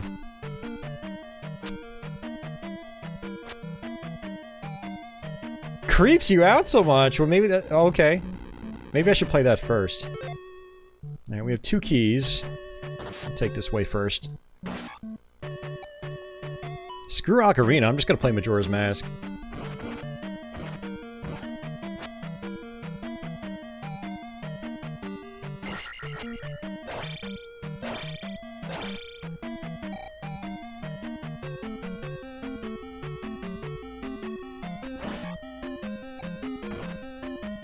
Creepy video games are the best video games. That's one reason I like Zelda 2 as well. It has an ominous vibe to it. I mean, particularly by 8-bit standards. Oh, great, these guys. I'm gonna keep doing the same thing with my, you know, my mid-stab. These guys do a lot of damage, even with shield. We've got the raft. I'm a crazy Canuck on the edge! That's what Meg sounds like right now.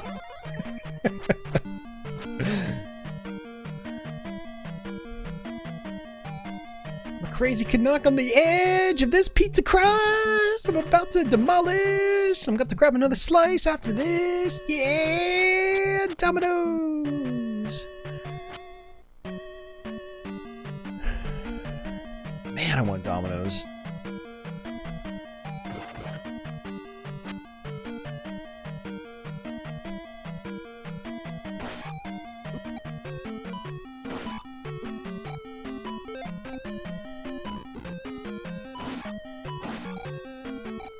Ronnie, I hereby command you to be nice to Meg.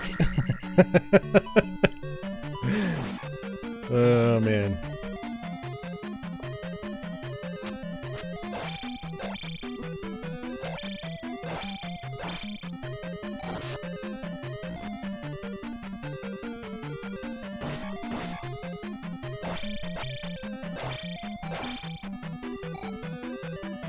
I need 600 more experience points. This part could be a little tedious. These heads just constantly appear.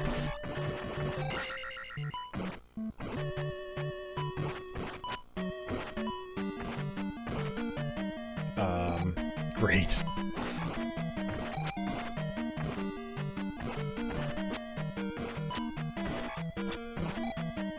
Alright, that wasn't too bad that time. Oops.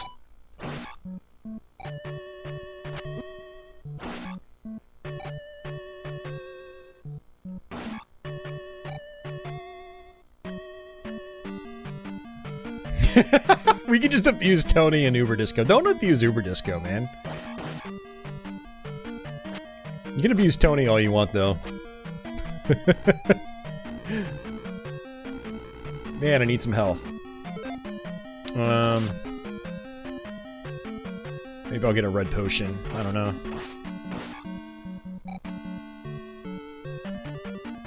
Can't get that pea bag.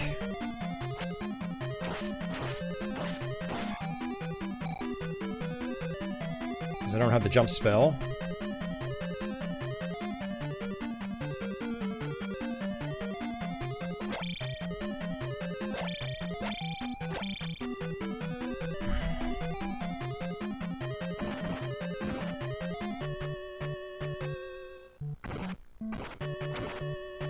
Okay, this could actually end quite poorly.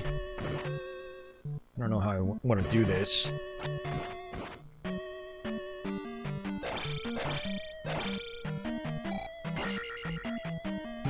getting close to a level up.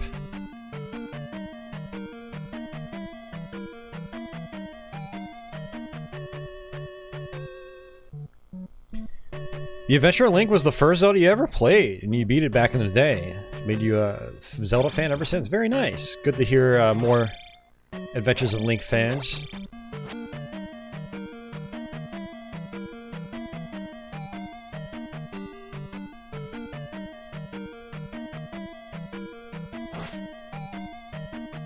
Well, I guess I can do it like this. This is interesting.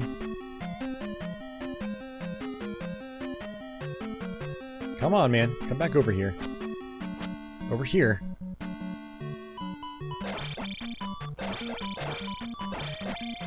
Damn it, I had a feeling that was gonna happen.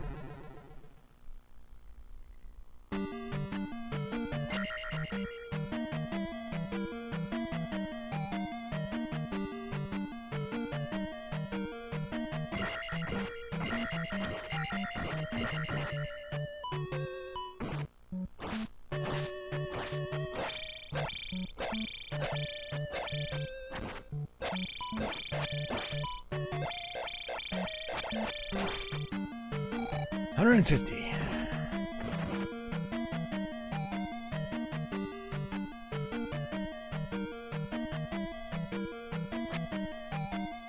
Yeah, I mean, jokes are fine. It's just, I don't know, there's a time and place for them. And if most people aren't really in the mood for a joke, then maybe you should stop telling jokes. I don't know, just a thought.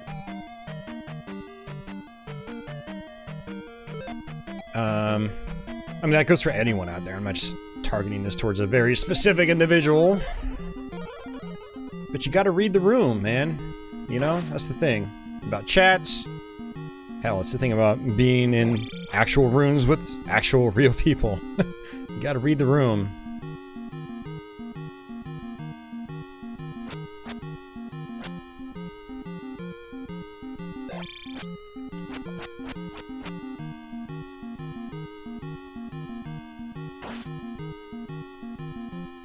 Although there are a couple of people here that I know pretty well, and so I can bust their chops and not feel bad about it.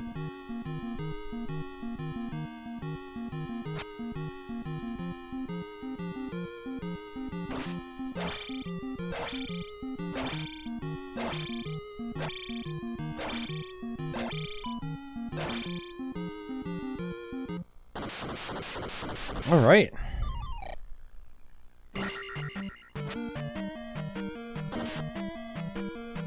Sees your death screen, yeah, right? You're kind of new. I mean, you've been around for a while, Pensive. I've seen you pop in and out for quite some time now. Maybe not as much of a regular as others, but I'd consider you a regular. But I know what you mean, yeah.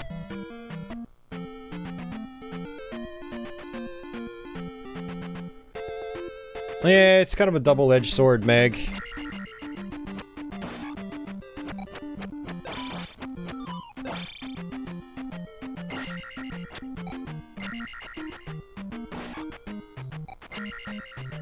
I mean, I'd personally rather give someone a hard time for just kind of being, I don't know how to say this, but certain type of humor is gonna fly here, and some's not, because I know my audience, right? And I'd rather get people off on the right foot with how they can interact with my regulars than try to toss out random ass jokes left and right for a whole stream, not get any positive feedback in return, and then be left sad all the same. I don't know. I don't even know where I'm going with this.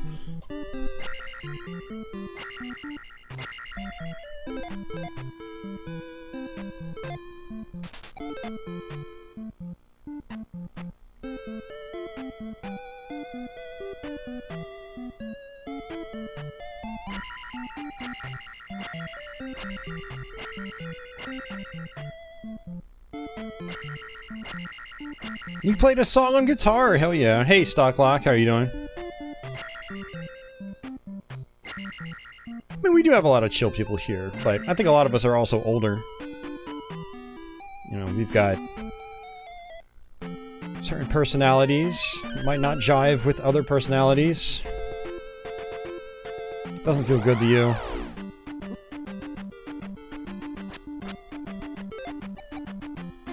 Oops. Did not mean to do that. I meant to... Forgot I don't have fire yet. You actually have to get the fire spell for these guys.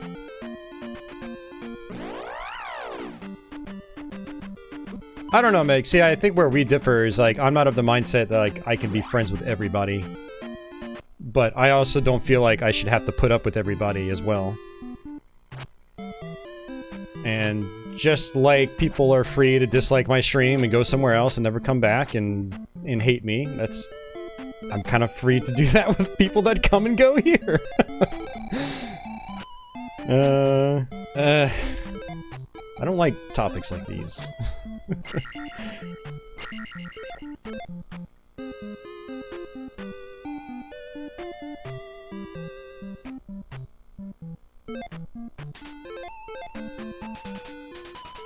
I am thirsty.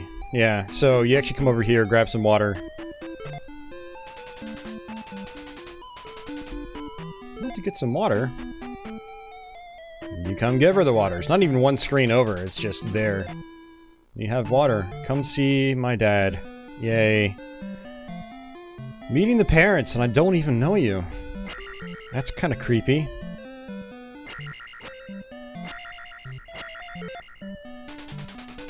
Well, there you go, P6. There you go. Stick around. Get a feel for the room. And maybe you will... Oh, Meg! Ah. That's a bummer. That wasn't my intent either, Meg, but alright. We'll chat later. Take it easy. So I got the fire spell.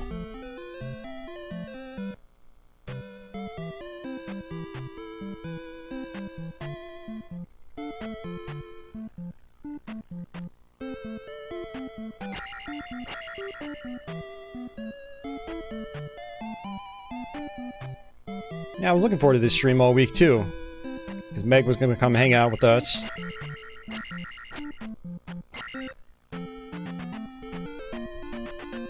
Alright, guess we'll go to these caves.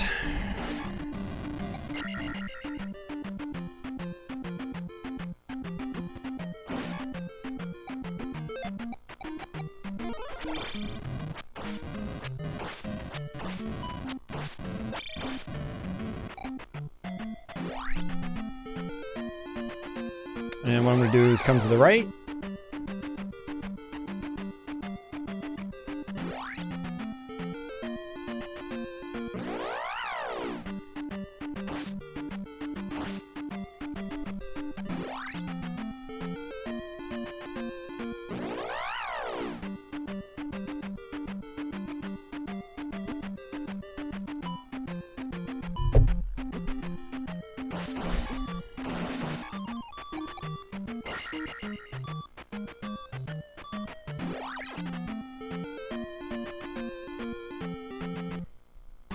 Alright, I think I'm actually going the wrong way.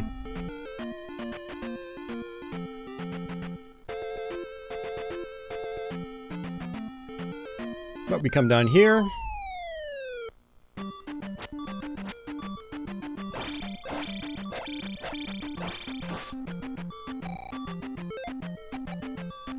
And I don't have the life spell because I don't have enough magic. But we get the kid.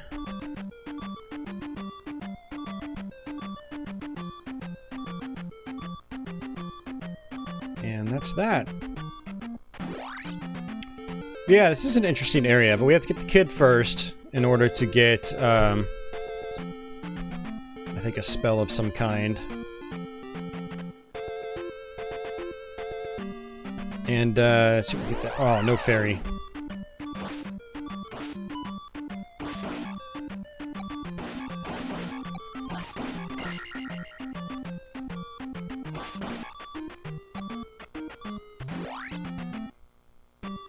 Extra lifetime.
Alright, working our way back over.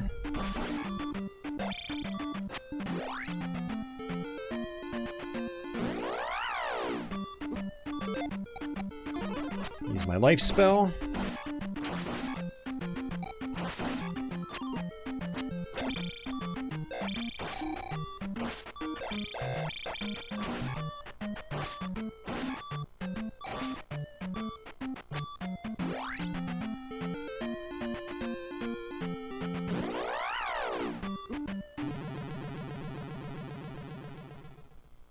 Zelda 2 might have come with a map, I don't recall exactly. It's so long since I've had a complete in-box copy of this game. But it may have.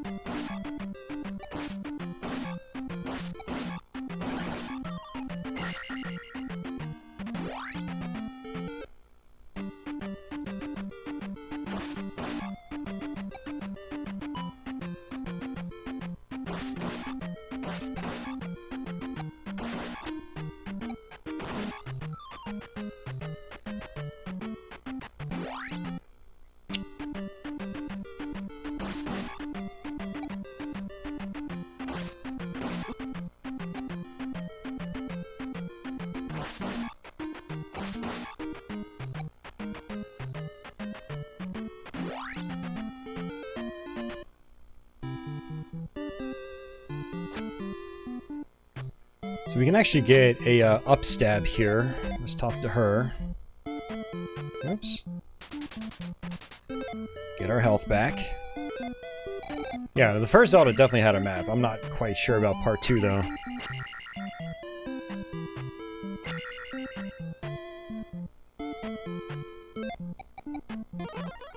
Go ahead and jump our way up here. For some reason, the up slash and down slash guys are hidden away.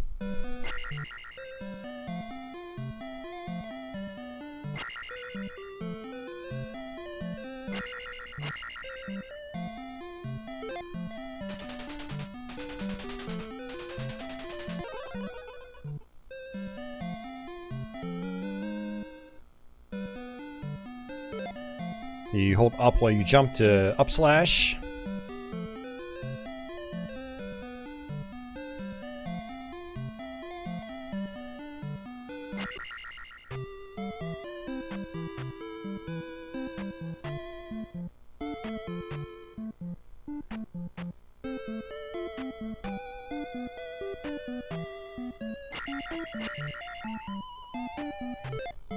Alright. You are a hero for saving my child. Come. She looks a little too old to have a child, but okay.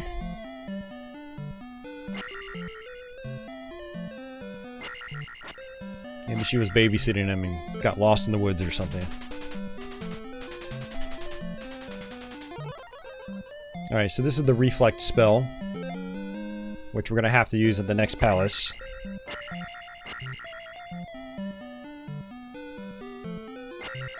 I think Rondo of Blood was played here not long ago. Yeah, I've played it here a bunch, yeah. I have almost all the 2D Castlevanias on my channel.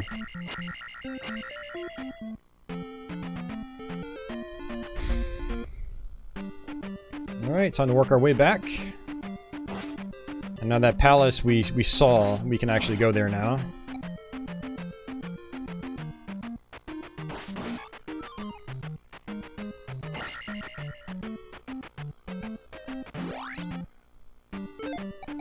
I can also do this.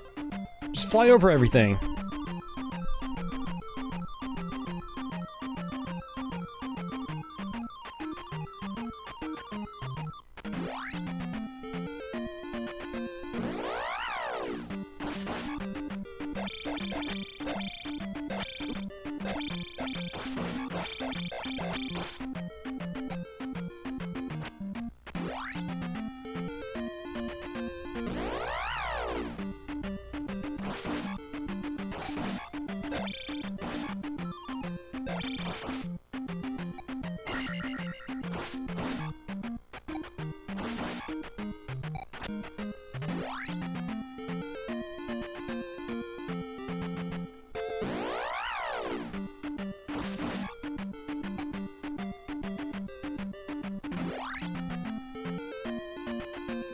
Maybe her son was 46. Okay.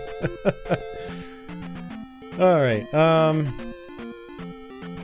we're gonna come on up this way. There is another magic potion, or magic container, that we can get. So these, I don't even know what you call these things. These bigger monsters here, you can only hurt them with fire.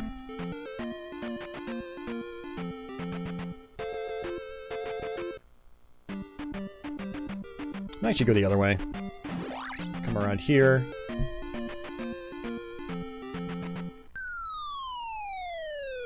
And there we go.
Don't think there's anything up here. No.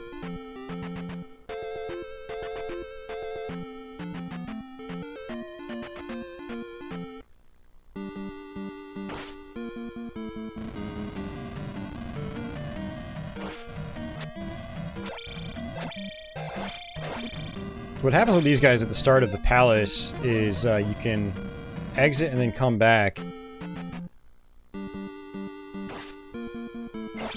You'll make a second one spawn in. If I do it a third time, it'll probably be a magic potion.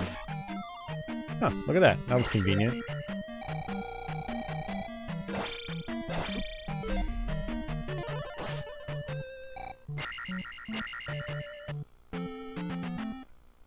Bloodstain kind of sucked. I mean, it's like your opinion, bro. I thought Bloodstain was pretty good.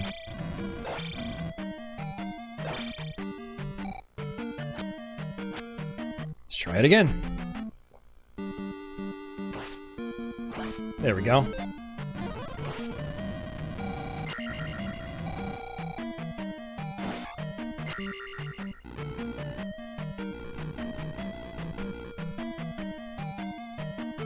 Alright, I can use the reflex spell here.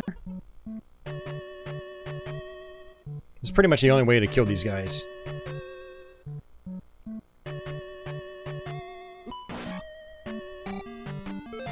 I have 0 keys. Which means we have to go here. I will say one thing I was kind of unimpressed with Bloodstain was the classic mode. I mean, it's a nice free feature. It's not like I had to pay for it, but it was a little underwhelming. I finally played it last night for the first time. Or, sorry, 2 nights ago. What also didn't help is the Xbox One version is still crashing. I had it crash twice on me in like a 30-minute time span, which was frustrating.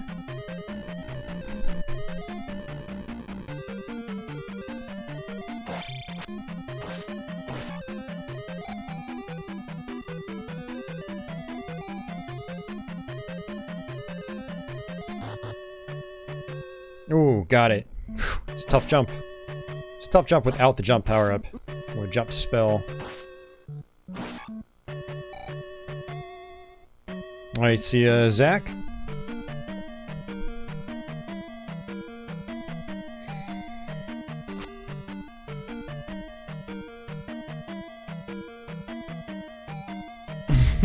What about reading the room?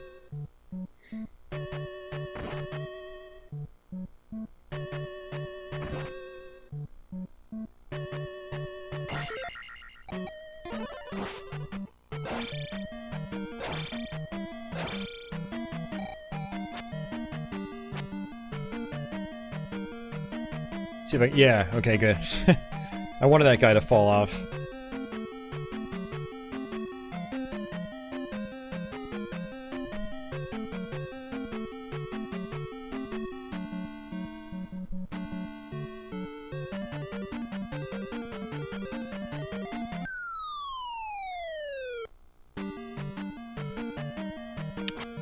Oh, yeah, no, I feel the exact same way, Yober. I mean, I think it's fine to, like, share, you know, first-hand thoughts, but to be like those thoughts are definitive, it just seems wrong to me.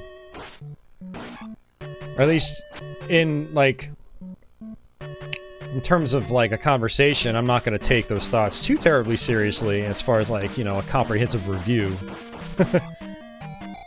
So... yeah.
Would you like to see my 217-page dissertation on why your favorite game sucks?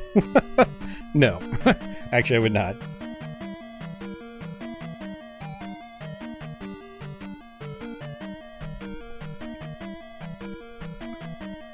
Alright.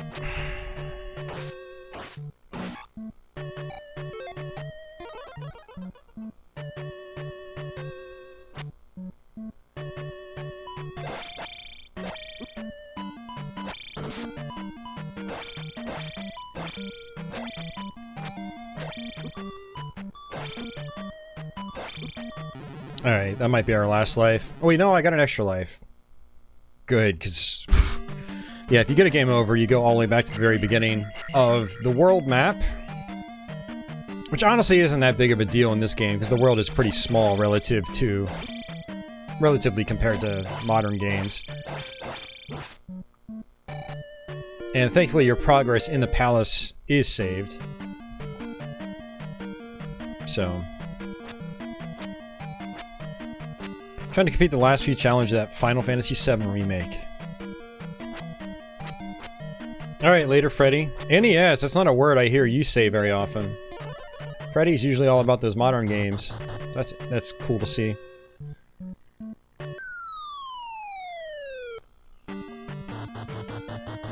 Now Patchouli's meowing.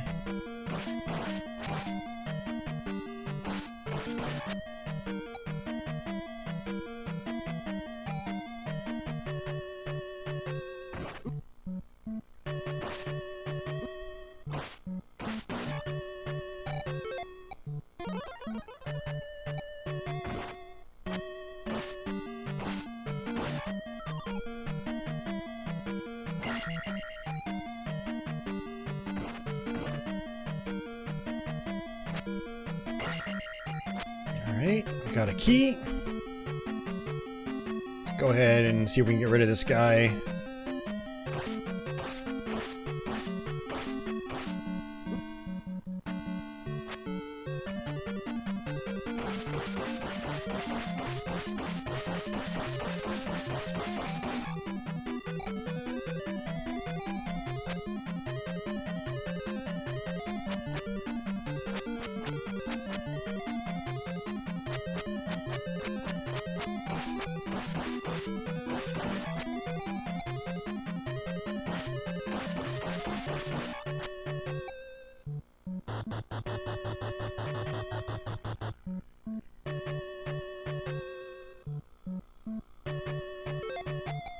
Go ahead and use reflect again.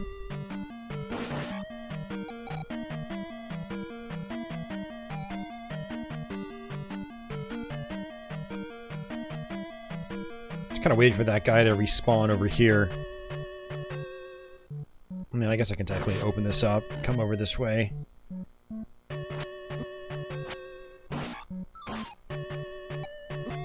Oh! Looks like his projectile, like, starts off right in front of him. Alright, attack up.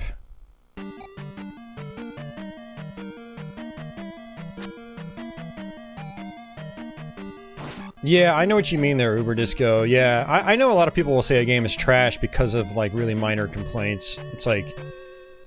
I think a concept people have just kind of lost grasp of is the fact that a lot of games require you to get used to their quirks. Not every game is going to be made with your idealistic design choices in mind. There, you know, you have to adapt, and that's what we did growing up with all these NES games.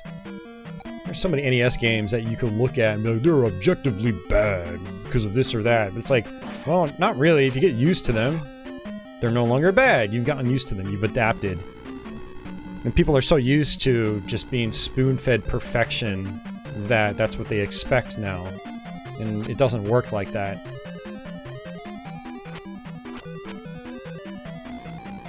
And it's fair to say there is something you don't like, but I think it's also fair to say get used to it, you know? In a lot of cases. There are some cases where it's like, you go back and you play a Jaguar or 3DO game that runs at 5 frames a second, it's pretty understandable to... It's pretty understandable hearing from people that they can't get into those games because of that. That's pretty fair in my book. But when it's like, well, the character doesn't, I don't know, he moves at 0.5 frames too fast, I hate the game, it's terrible. Like, that sort of thing just annoys the hell out of me. It's like, get used to it.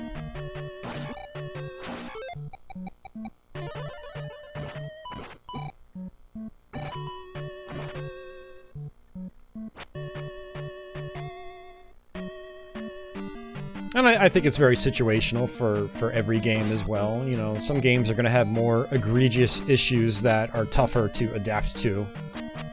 But I think, I don't know, it is kind of a fine line still.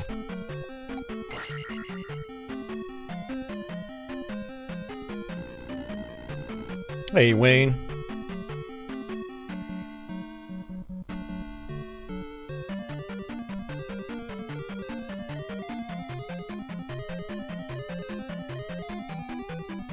I mean, there are a lot of games too that like, I have dogged on for years, and yeah, for years, honestly. And it took me a long time to get used to them before I started appreciating them for what they were.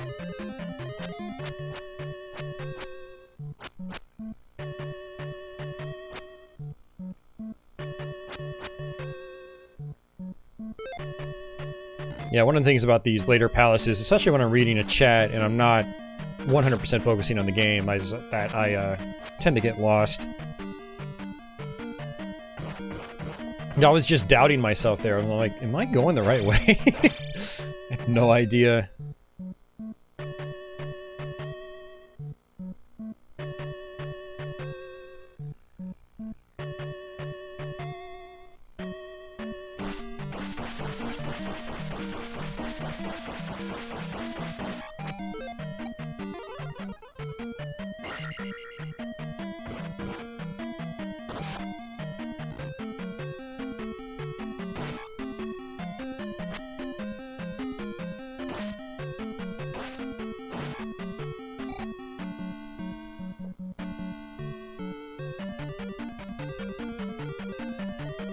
Tank controls are worse than unsalted butter. You liked when Zelda games were hard. Me too, Monolith. Me too. That's not good. This could end very poorly.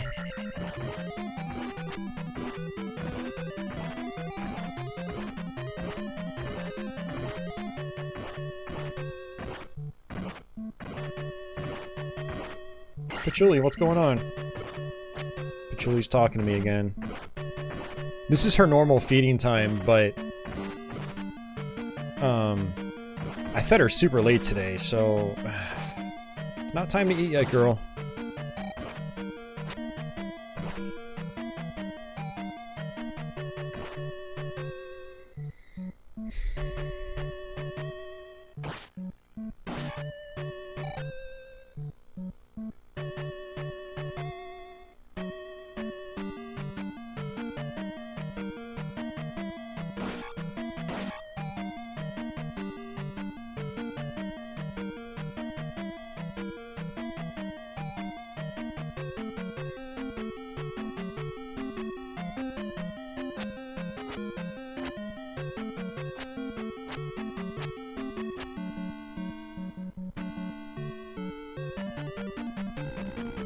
Who's the boss of this game? Is it the Super Wizard? There is a wizard as the boss of this palace, and actually, good observation. I'm probably not going to defeat him.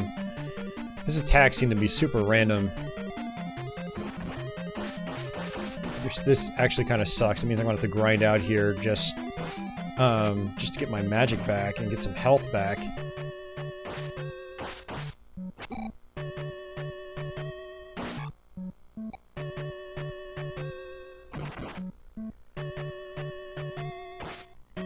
Okay, that's good.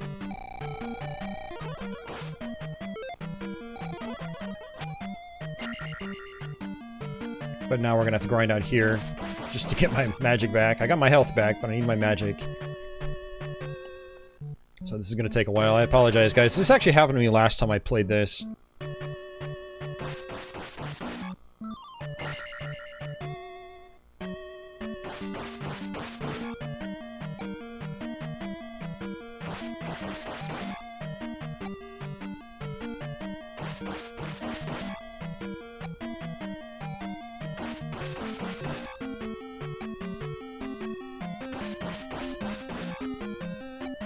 Alright, see a spike.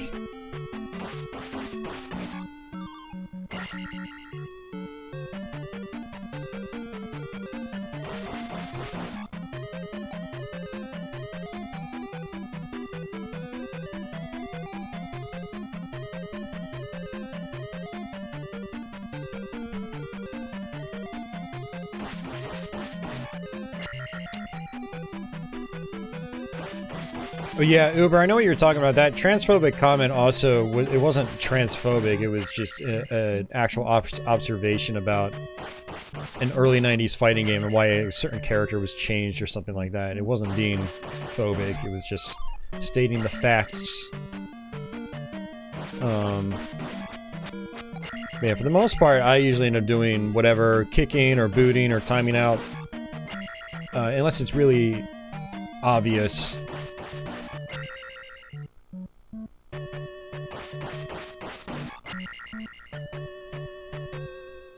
But yeah, if it was actually transphobic, yeah, no, that would be like an instant ban. I wouldn't even time someone out for that. It's like, no, you don't have a place here. Sorry.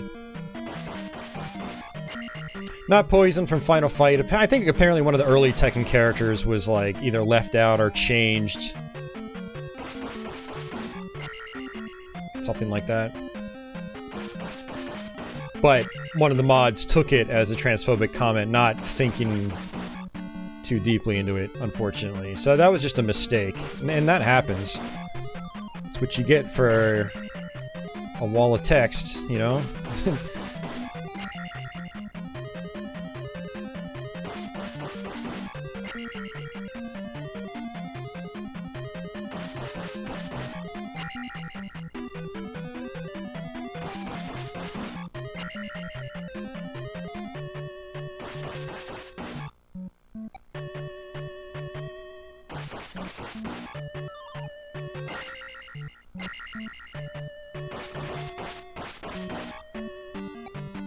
Oh, this is a terrible spawn spot. Okay, that was bad.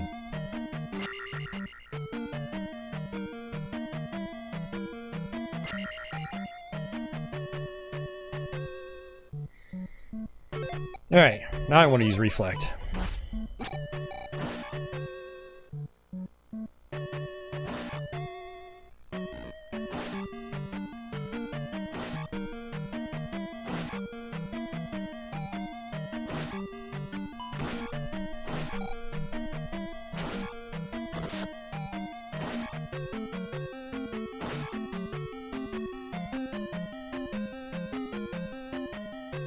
Alright, so there are a couple of, yeah, these little ground enemies here. I actually died here the other day when I was practicing this.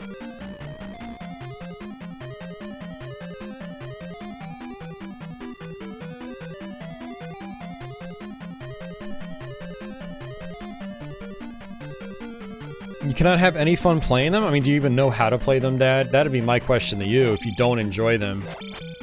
For me, as someone who enjoys just pure gameplay, those games are pretty awesome. And Guardian Heroes has just an awesome soundtrack and fun characters and all that stuff. So yeah, when I hear people don't enjoy that, I do kind of raise eyebrows. But, you know, to each their own, not everyone's gonna like everything. There are a lot of popular games that I don't really care for all that much, you know? One of the biggest ones for me is Chrono Trigger. I was just, you know, some late game story segments aside, I was just bored for pretty much the whole game. But I also only beat the game once. And, I don't know. Maybe it would be different if I had played it back in the day. Or was more into JRPGs, which I'm not really, as you guys know, I'm not really all that much into these days. I wonder if just sitting in the corner here is a better decision. I've sat in the middle before, and I just keep getting spawned right on top of... I think this is the strategy. Oh yeah, whew. Okay, good. I actually died at this guy earlier this week trying to practice this. Because I sat in the middle.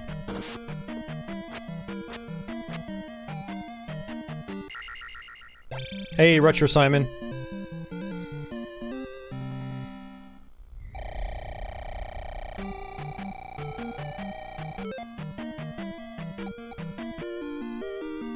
Alright, we're at level 7, level 7, level 6.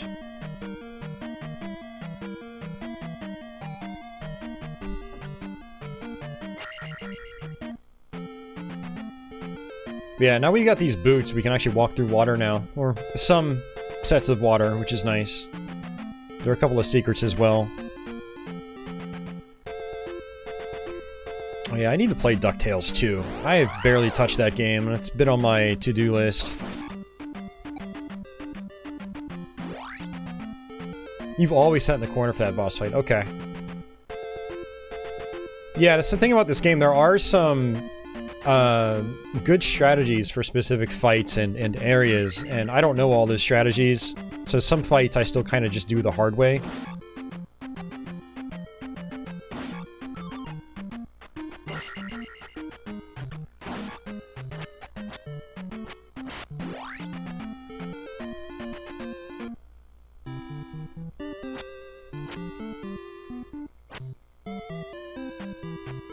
I don't even know why I'm back here. I don't have a need to be here.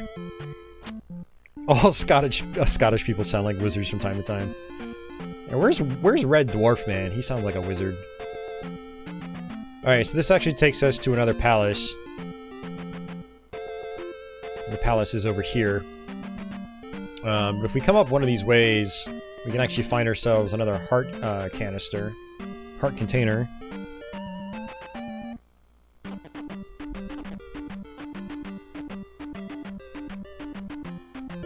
There we go.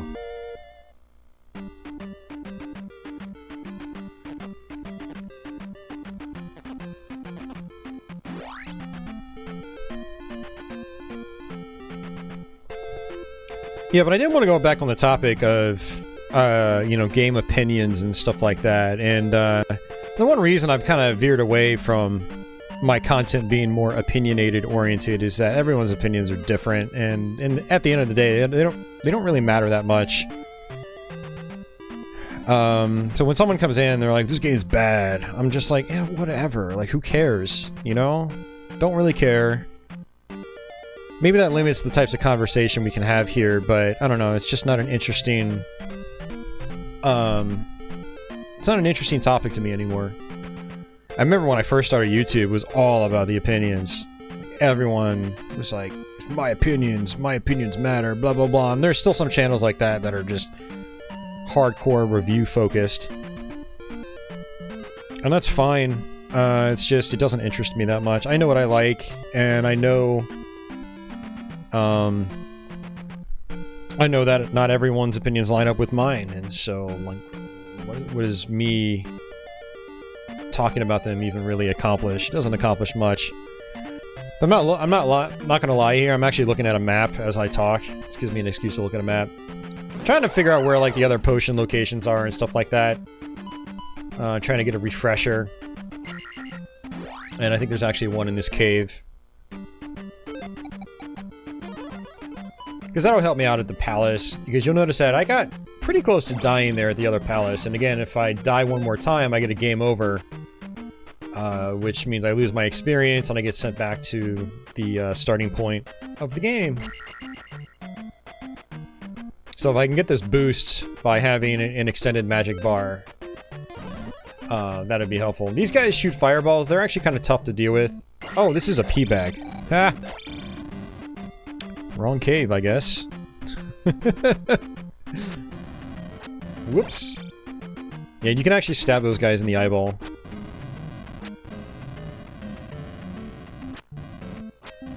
I mean, that, yeah, I understand that, Ronnie, but, like, I kind of feel it both ways. There's the people that are going to come in and bash the game, but then when I hear people coming in and just blindly praising, not even blindly praising, but just praising, I'm just like, maybe I'm just tired of it all. I've been doing this for so long, I just don't even care anymore.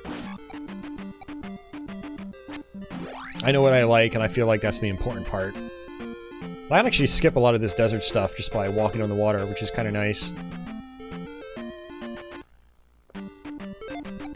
Use the jump ability here. And another pea bag.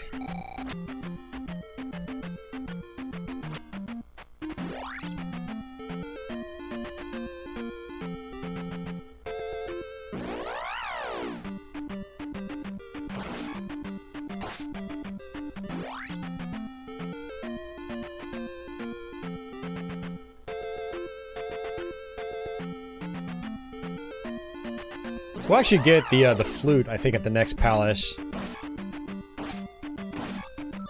And then with the flute, I can get to the last few sections of the game.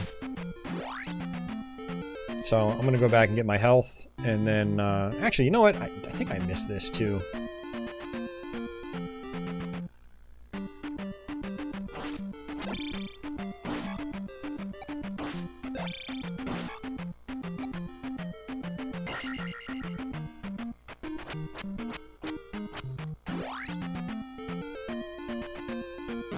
Oops.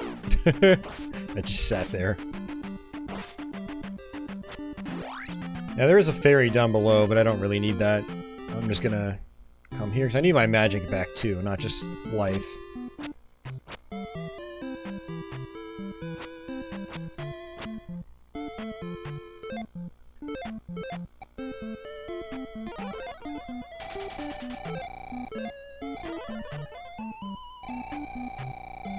Nice. There we go. Resident Evil 3D pad compatible? I don't believe it is.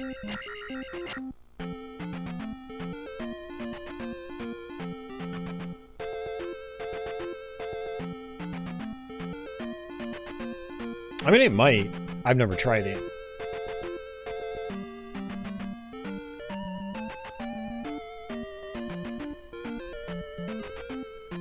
Your toll fee? There is no toll here, Dad.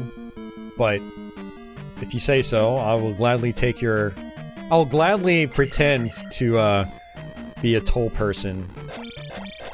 If you have like a toll guide fetish or something, I'll be your toll guide.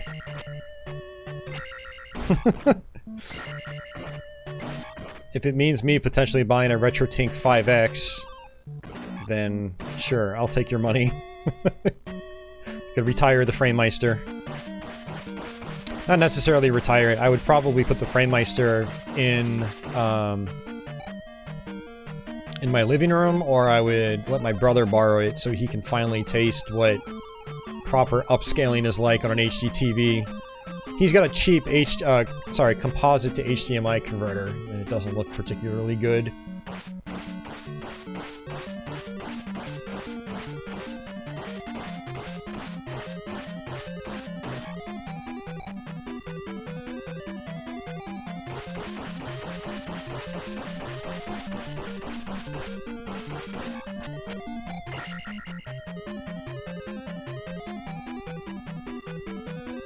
This game is just like Shovel Knight, it's derivative! Oh man, I could actually picture somebody saying that.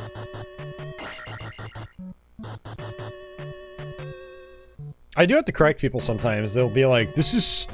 God, this ripped off of X and Y game. It's like, well, you do know that this came out before X and Y game, right? Oh. And then I never hear from them again.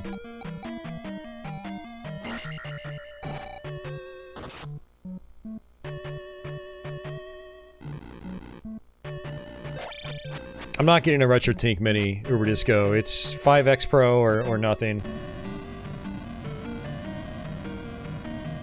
But they're going to be $300.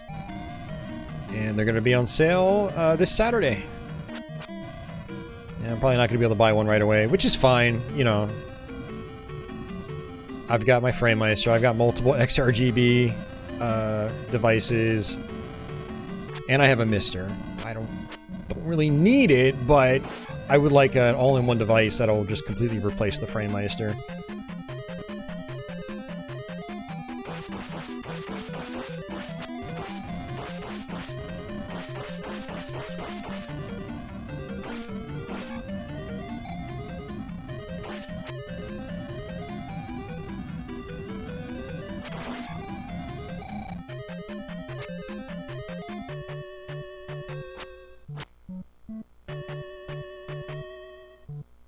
It's because you never got good at the game, Dad.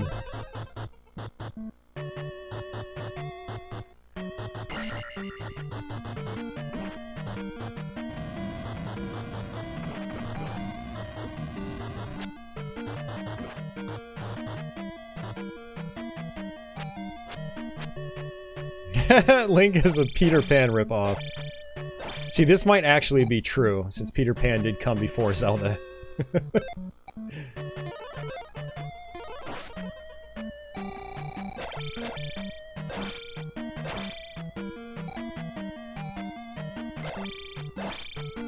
I bet you if Zelda had never existed until 2021 and Nintendo tried to go with this costume, they'd probably get sued.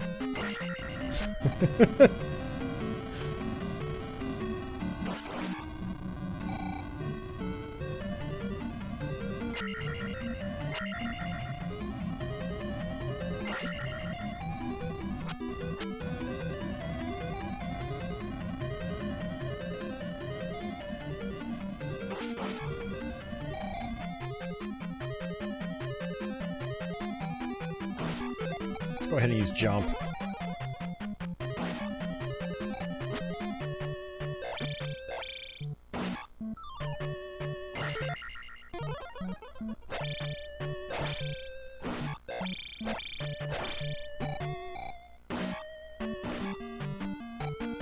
This is kind of a tough part, because not only do you have the knights, but you've also got these tiny bony dudes constantly coming at you.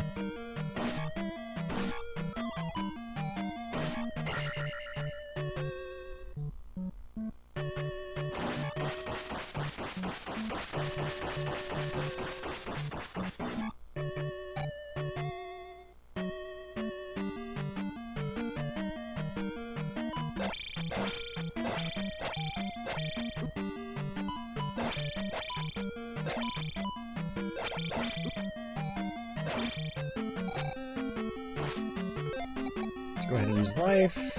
And life again. Get all of our health back. And this shows you that there's a key over there. We will need that. Hey, Velcro.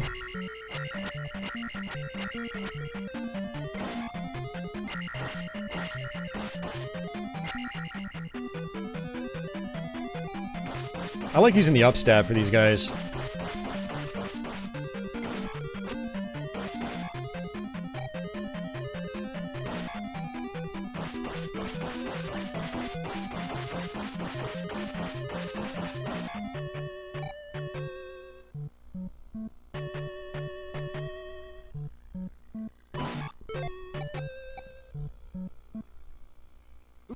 Ah, God damn it.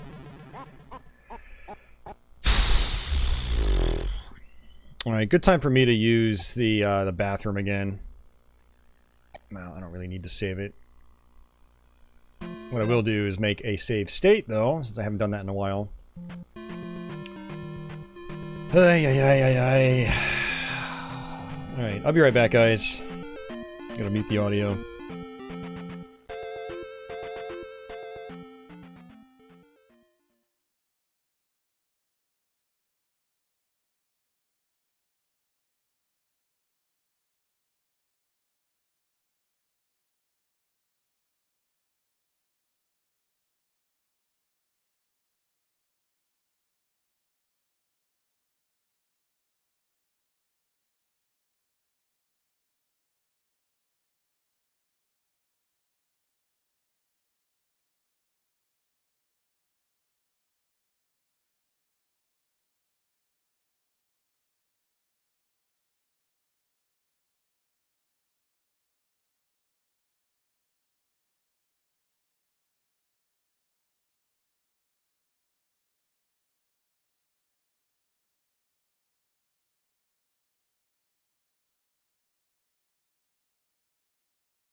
Alright.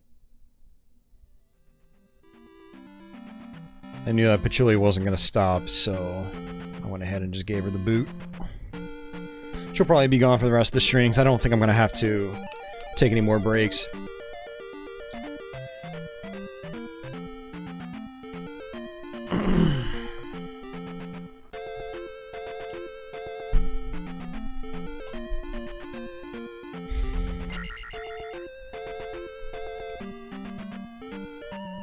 Alright, so on our way back.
President's address? Yeah, that's the last thing I'll be watching tonight. I'm good, thanks.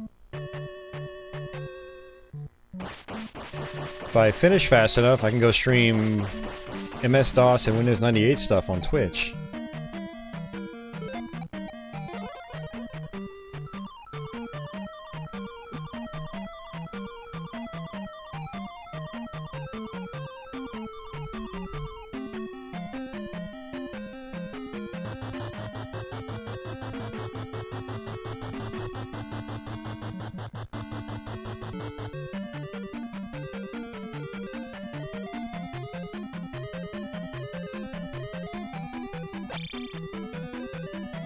I don't even really care about killing these guys. I mean, it's very unlikely I'll get the the full 4,000 experience from this, you know, playing the rest of the level. Alright, now skip you. Skip you.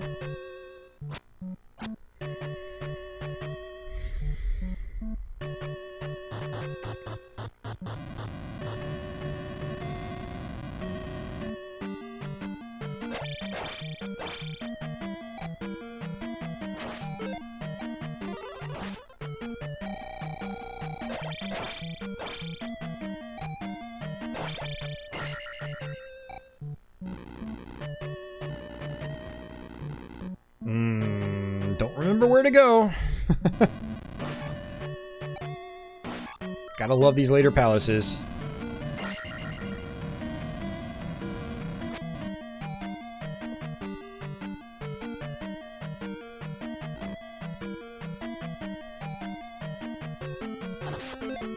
Alright, 0 keys.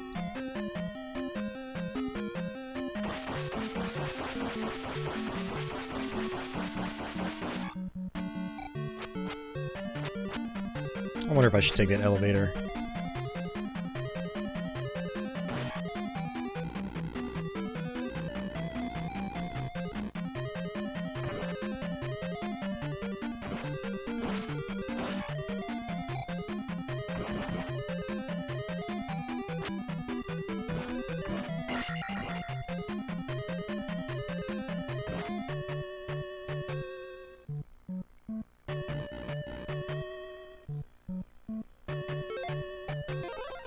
I do need that.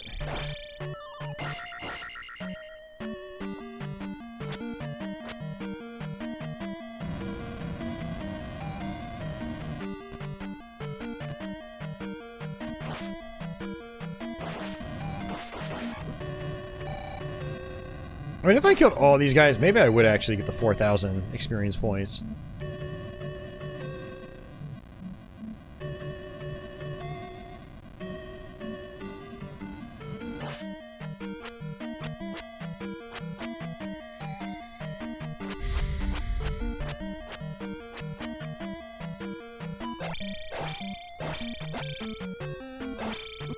Yes, there's actually an illusory wall here.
Oh, look at that. I didn't even know that was a thing. I don't think I've ever seen a potion drop from a block like that. That's pretty interesting. I never knew that.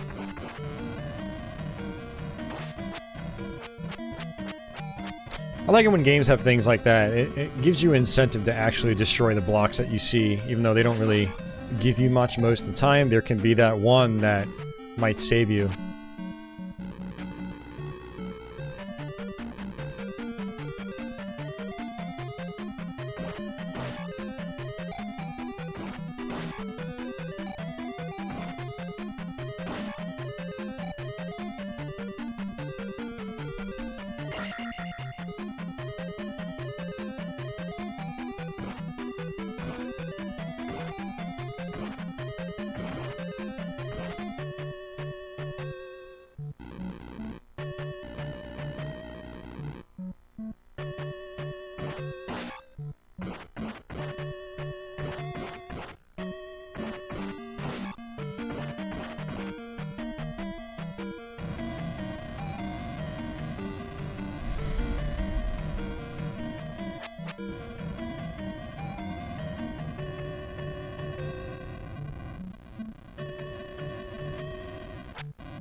Alright, there we go.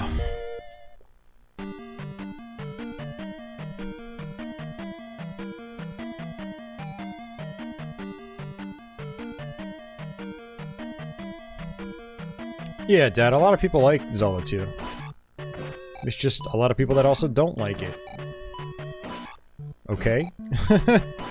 Maybe half of those numbers that it sold, people didn't like it. That's fair, I guess. It's their opinions. Maybe they played it for 5 minutes and said they didn't like the gameplay style, or maybe they played it for 5 hours and said they didn't like the cryptic stuff, or it was too hard. I don't know. Everyone's got their own opinions. I mean, it's the same thing with Majora's Mask. So many people say they don't like the game, but it sold pretty decently, all things considered. Doesn't mean it was a failure just because some people don't like it. I say, who cares? Who gives a shit? There's no need to go around, like, crying over, you know, games not being perceived a specific way.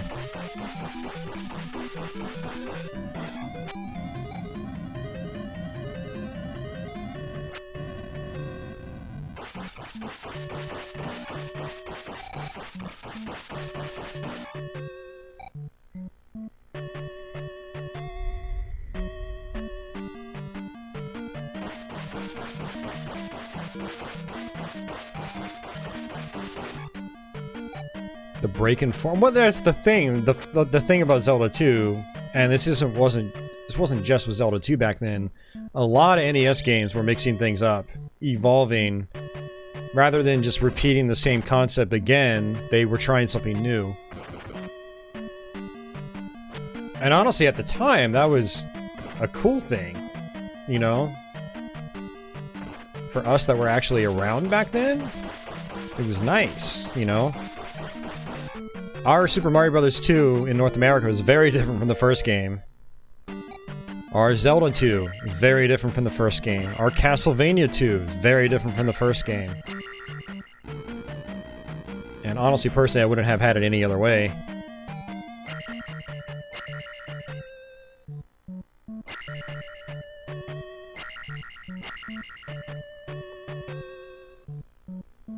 I think that was also just a lesson for the video game industry as a whole back then. It's like,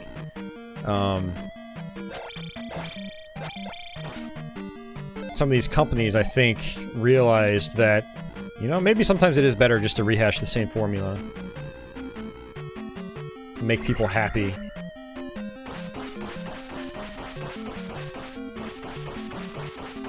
Don't mess with the solid foundation.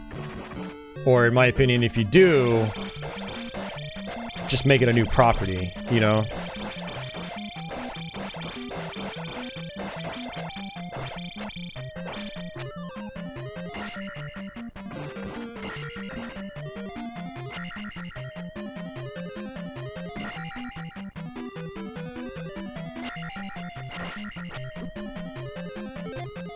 So I'm missing a key. I need a key. Again. Ah.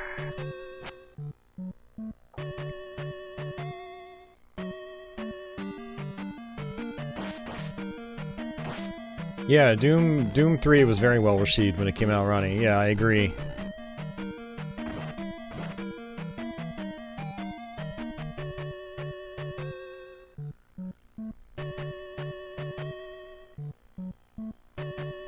Yeah, that is one of those things, too, where I think just time hasn't been particularly kind to it. The FPS genre has evolved since then, and even Doom itself has evolved since then, and so...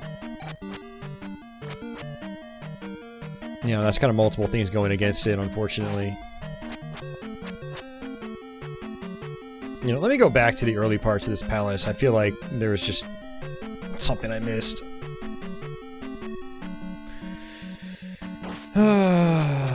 And Jeff, thanks for that, man. 2 for the link, 1 for the stink. I don't smell anything bad here.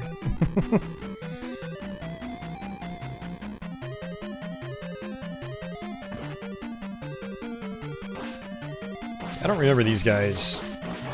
Maybe I haven't actually come down here yet. It's one of the things about some of these later palaces. A lot of the areas just look the same, so you can get lost pretty easily. Yeah, I haven't been here. Actually, if I remember right, I don't think there's even a key down here. I hope there is, but... there was an area like this I went to the other day, and there was nothing down here. It's just enemies. Yep, it's nothing. Trolled. Getting trolled before being trolled was even a thing. Before we even knew what being trolled was.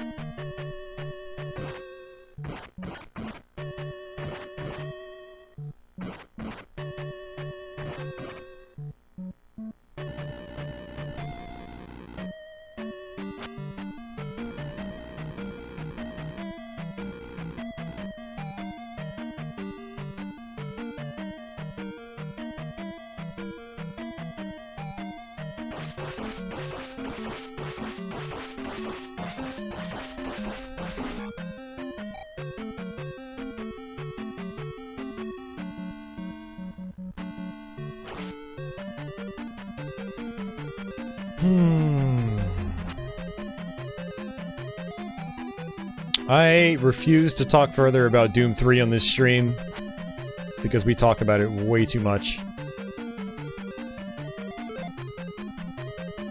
You guys already know my thoughts on it, and why my thoughts are the way they are on it. I definitely don't need to go down that rabbit hole again. And I know I've been down here, but I just don't trust myself, so I'm gonna do it anyway.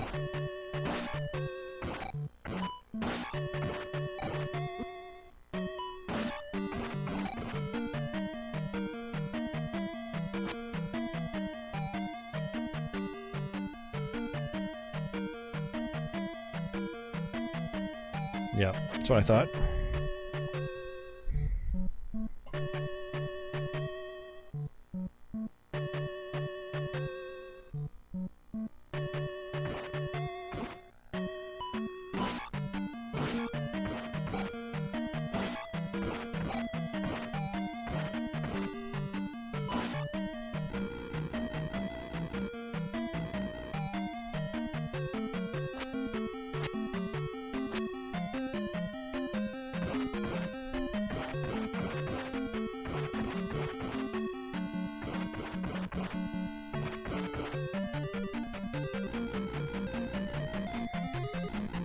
Yeah, and this just takes me back to where we got that key.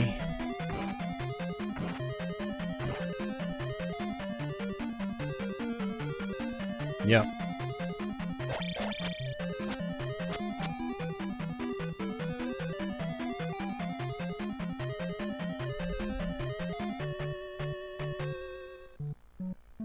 It was good and put a new perspective on the game. Well, thanks, Pin Mike. That's what I was hoping with that video. A lot of people are like, it's one of the worst games ever made. And I'm just like, not really. If you go and actually learn how to play the game, it can be pretty fun, you know? You do kind of gotta go into it realizing, yeah, it's not NES Mega Man. But it doesn't necessarily mean it's bad, you know? And there are actually a lot of strategies to it. Yeah, I mean, it's not a game you can just button mash your way through. You just will not survive. But yeah, thanks for checking that out. I appreciate it. Any of you guys that check out those Let's Plays, please comment on them too. I really want people to interact with those videos because, you know, I put a lot of work into those and I want them to be seen, you know, but right now they're not really being seen.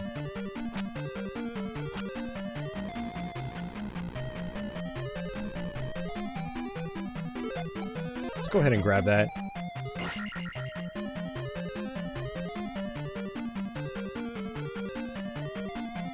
Mega Man 3 for DOS, nice.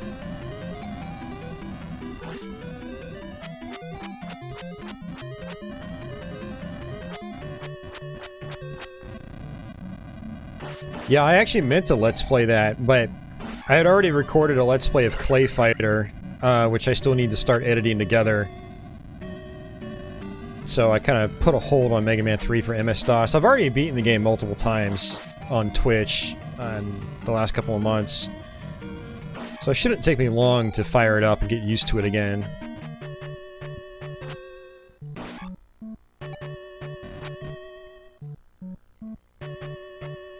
Oh, that's right. This is where we died, and, oh my god, are you serious? Right, I'm not going back over this way. I think there's nothing here. It just takes us to the dead end.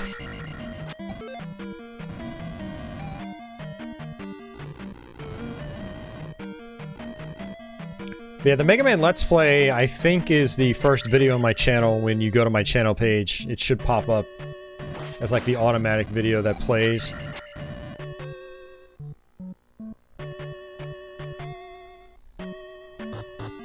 Yeah, I want to keep doing Let's Play content like that, but I need them to do better, you know, because they're so time-consuming.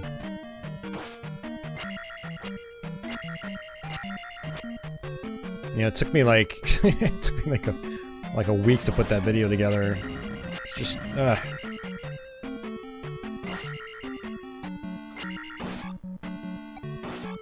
yeah, I remember I came down and I went straight to the right. Sorry, I went to the left. Man, I'm dyslexic.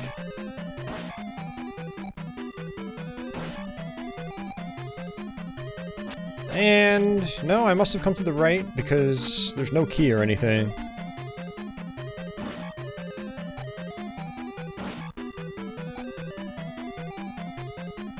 The last Let's Play you watched was Scorcher. That was a long time ago.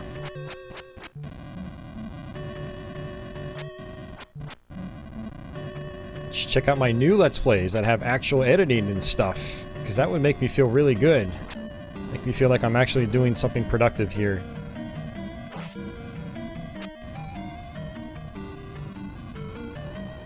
I want to kill this guy, but he keeps appearing right on the other side of the elevator. Which, I mean, it is possible to attack on the elevator, but it's kind of awkward.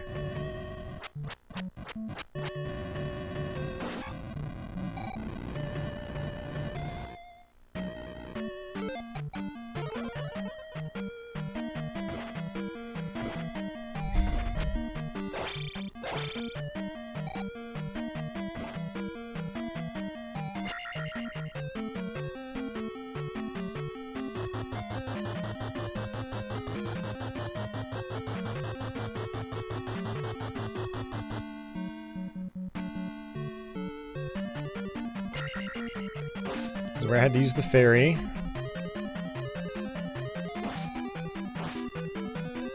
Alright, seriously, did I mess up? Because I feel like I've been everywhere again, and I still don't have the key.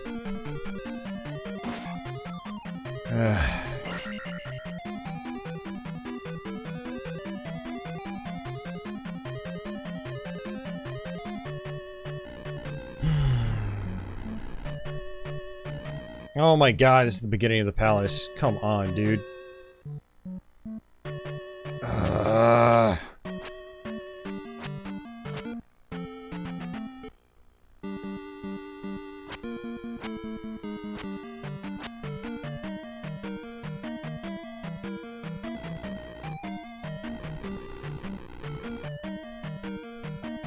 Alright, you know what? Screw it.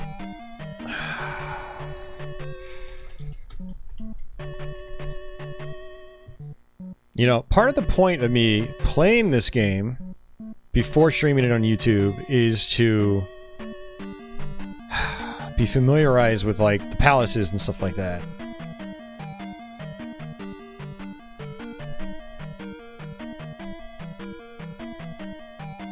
But it just completely backfired on me.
I mean, unless there was like a key I missed in another palace, like, and I'm supposed to come here with an extra key, that's entirely possible.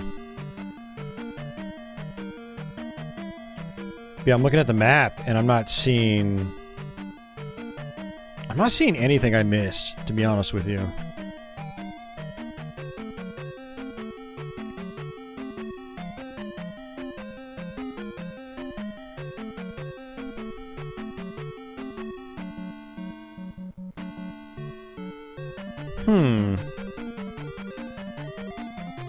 I don't know, there is... Did I get that key? Oh, god damn it.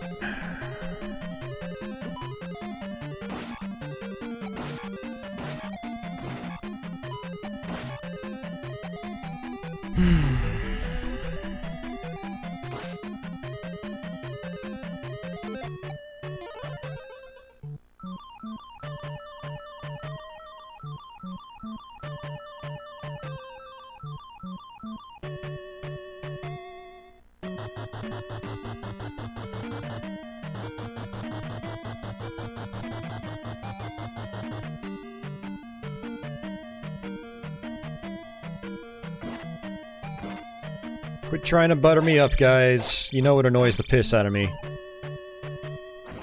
It doesn't actually help me. You guys know that I like to play well here, and when I don't... Well, for one, it defeats the purpose of practicing before I even start the fucking stream. Yeah, I mean, I appreciate the kind words, but... I don't eat them. It might be good to you for me to just chill and be okay, but it's not how I run my channel here. It's not the purpose of my channel. If I want to just fuck off like anybody else, any other monkey can on YouTube, then I'll just do that. I'll sit in my little recliner and be all super lazy, where you can barely even see me on the camera, and that'll be my stream. But that's not my stream.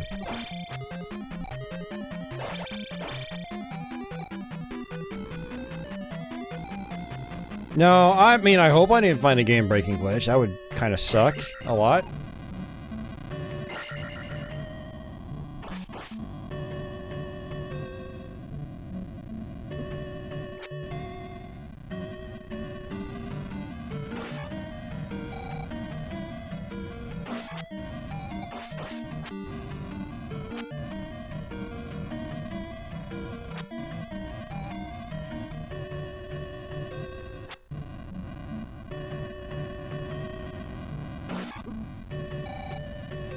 I don't need the support, Crestland. I guess that's what I'm saying. Is you guys constantly try to like, oh, it's okay, we got your back, man. It's like, no, you don't need to do that. It's not like my dad just died, you know?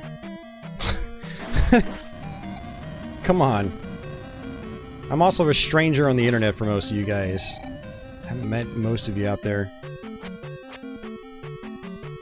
Patting a stranger on the back that might just up and quit one day and you wonder where I've gone and be like, well, that was kind of a waste of time supporting him. I don't know. Don't mind me, I'm just bitter right now. There's a lot of weird stuff that's happened today. It's making me annoyed in general.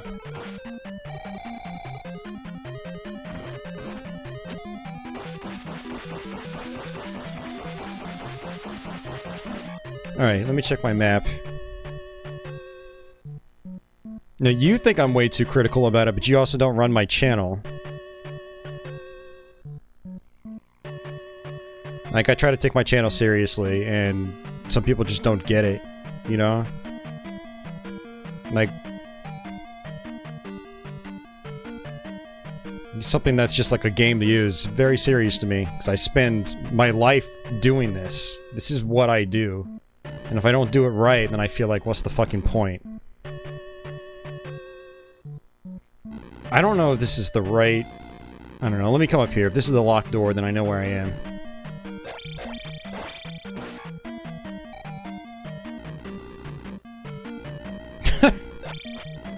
That is interesting information, Dad. I do appreciate that. That made me chuckle a little bit.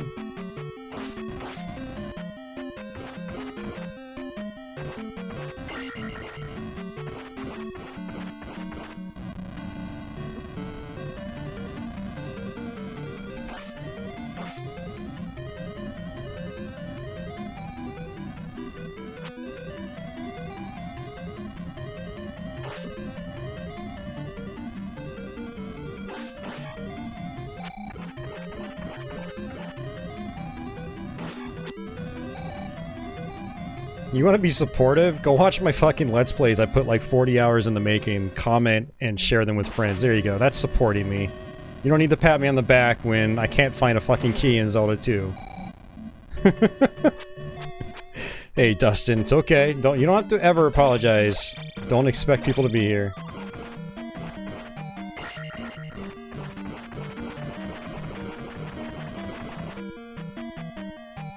Let's go ahead and kill this guy. I think this is what I missed earlier. He's born 11 months after Pearl Harbor. See, that I did not know. Yay, we figured it out and I'm an idiot. Jesus, how did I miss that?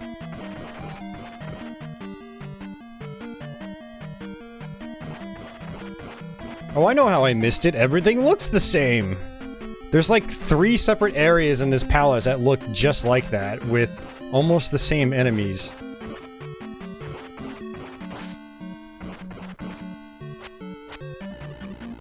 Ancient Egyptians used rope elevators. Andy is error? Okay, guys, ban him. He's a bot. It's confirmed.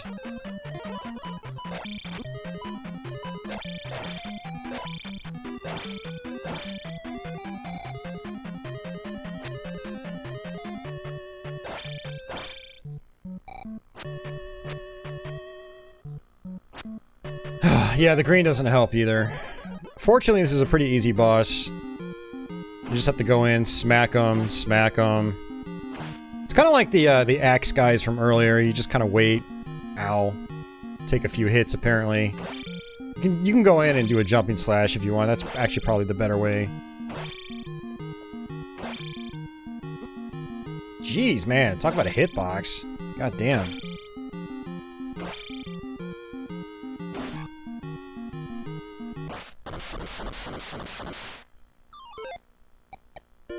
Attack will go up.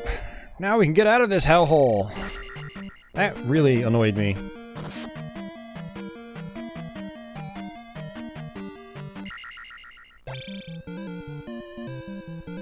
You don't have to share them. When I say share them, I say, you know, share them with like-minded individuals that might actually find it useful. Otherwise, don't share it. Use your own freaking common sense, dude. You have a brain. It's okay to use it. I don't share just anybody random stuff. It's like, I have to know their personalities. And I would hope most of you guys operate the same way.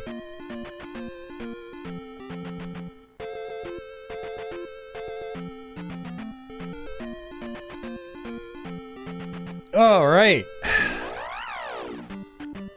Let's keep making progress. I'm getting hangry too.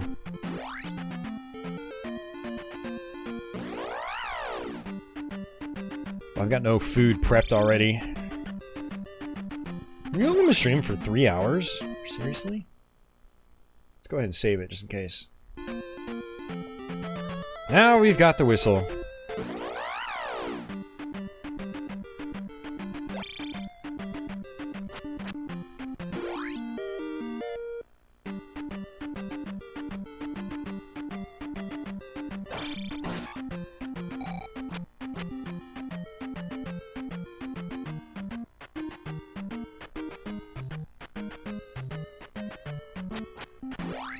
Not going to eat something, you hangry viewer person thingy. Actually, you're probably not hangry. You're probably just fine. But I'm hangry. I'm gonna power through it though.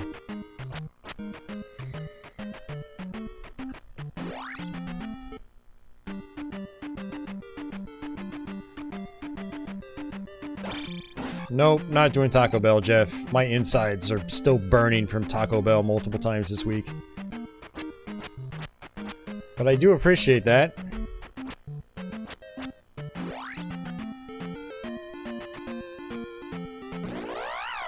So there's an extra life up here somewhere.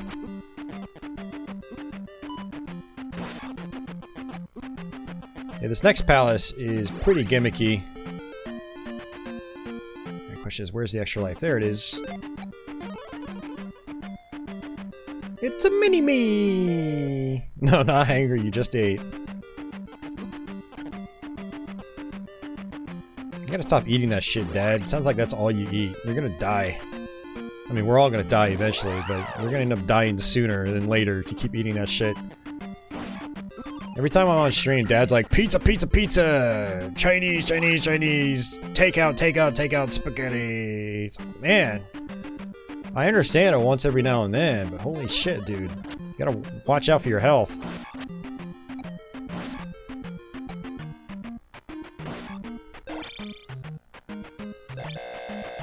I know people that really joke about, like, oh, I'm gonna eat pizza today! But it's like, you can't eat that shit every day.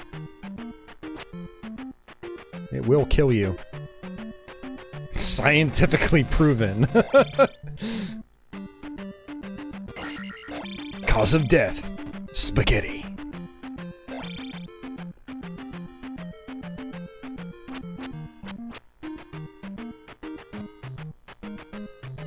Yeah, we were on that green background for entirely too long. It's making everything else in the game look exceptionally good. Nice, Ronnie. Good job, Ronnie. That's good. I like hearing that. Just because you have a salad doesn't mean it doesn't have to taste good. Or it can't taste good, I mean. I had a salad last night and it was delicious.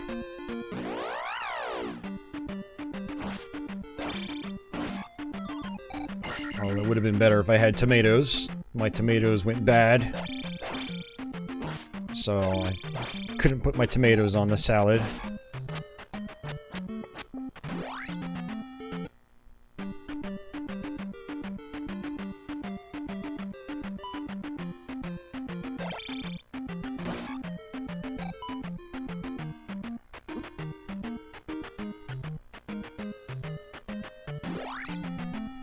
All right.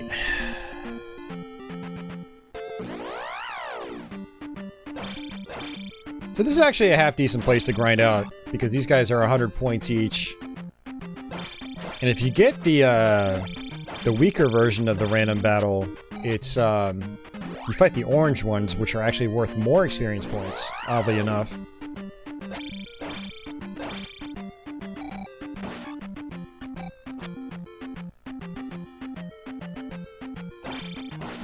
It's like it's a quick 300 experience points, which is pretty great.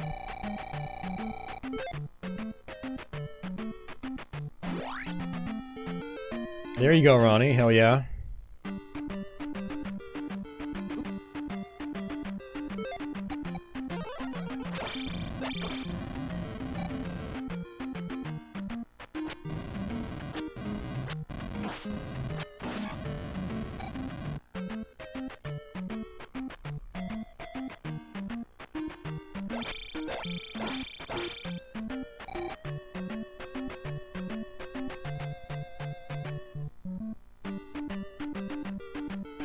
They end up like $2 each. Yeah, that's a good deal, Jeff.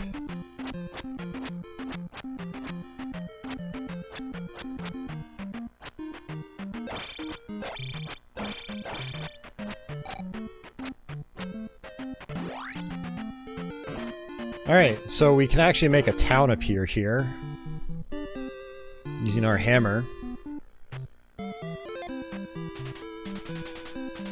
You deserve my help. Follow me. This is gonna be a magic container.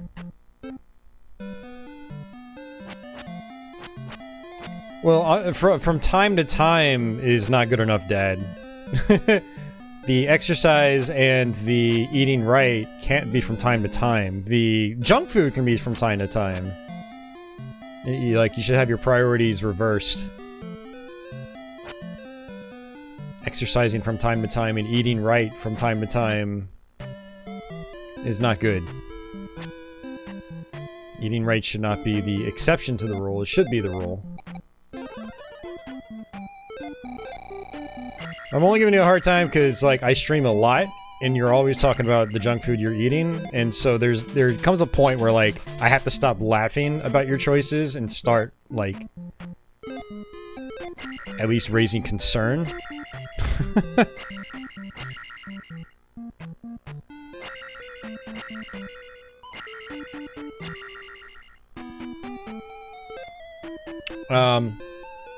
Alright, so I actually need to see a wizard.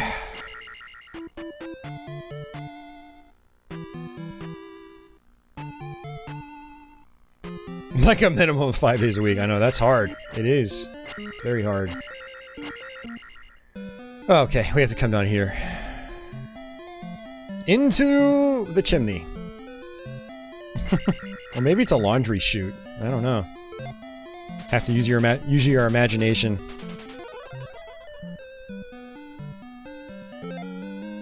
Well, there you go, Dad. That's good. But you gotta remember that exercise is just a very small part of health. It's mostly about what you eat. Exercise is great, but it takes up a much smaller part of the overall health pie. We have to use spell right here. Yeah, that's all, Ronnie. That's all. I'm not trying to be a complete hard ass. I'm just trying to be a realist. And this is our master key. We no longer need keys. So this is actually the gimmick for the next palace. You kind of need this if you want to get into the next palace. So...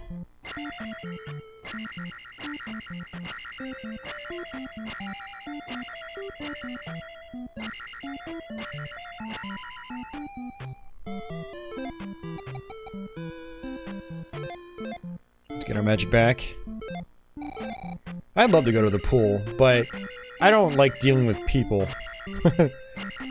If I had a pool, like, I had my own pool, I would use it a lot, but I don't really like going to public pools. I have one here in my apartment complex, but again, don't like public pools. I don't like dealing with people. That's the reason why, like, I don't like going to gyms. I prefer working out by myself, you know, exercising with my own equipment.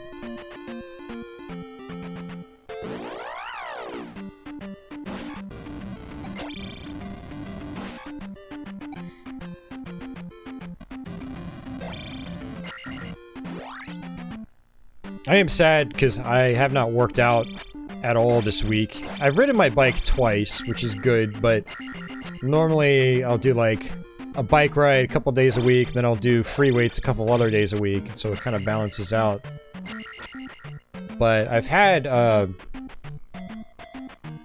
one of my muscles right behind my shoulder, right shoulder blade, has been hurting and causing headaches, so I just haven't done any weightlifting. But even if I did do weightlifting or whatever, I still ate like shit this week. I had a salad last night. I think I had broccoli and Brussels sprouts on maybe Sunday night. That's it. You know, everything else has just been junk food, so... You know, I'm not a shining example.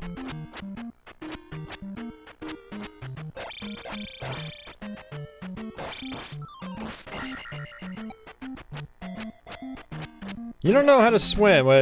Dustin, it'll take you approximately 5 minutes to learn how.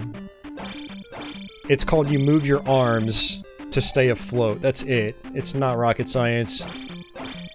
You don't have to feel ashamed about not knowing how to swim. You literally kick your feet and you move your arms. Boom. You now know how to swim.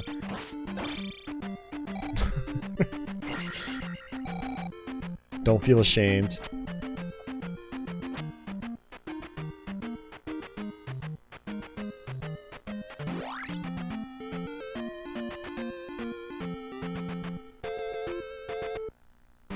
Heart container! I think that's our last one.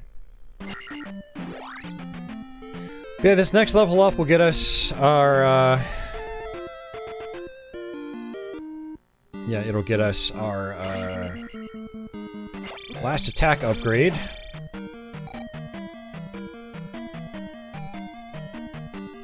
You have an issue with, well, I mean, you're probably not going to float Crestline unless you're either A, dead, or you're, not kicking your feet and moving your arms. Otherwise you will sink. Again, it's not rocket science. Pretty basic stuff here. Don't overthink it.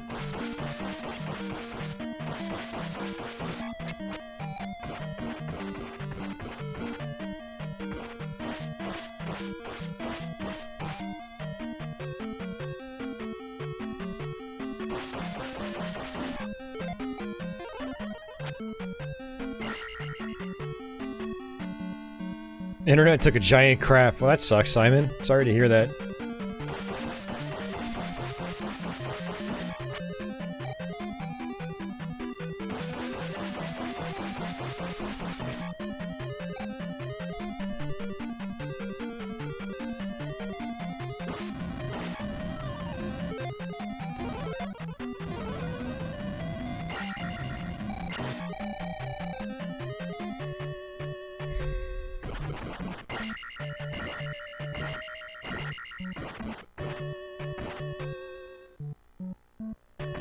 Oops.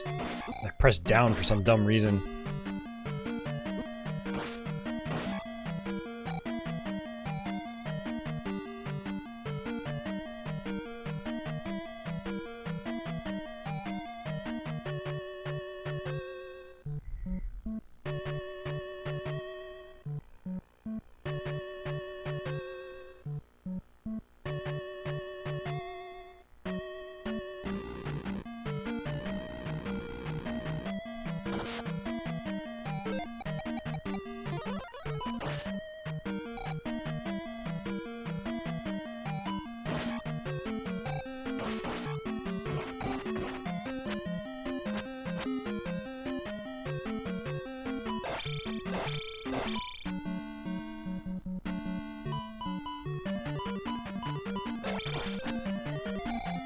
Alright, we're gonna go ahead and use jump here.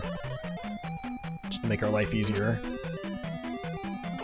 Oh, I can. Okay, cool. Always like to use shield and life when I see a red potion, just in case, because, like, right here, there are more enemies, so might as well take advantage of getting all my magic back.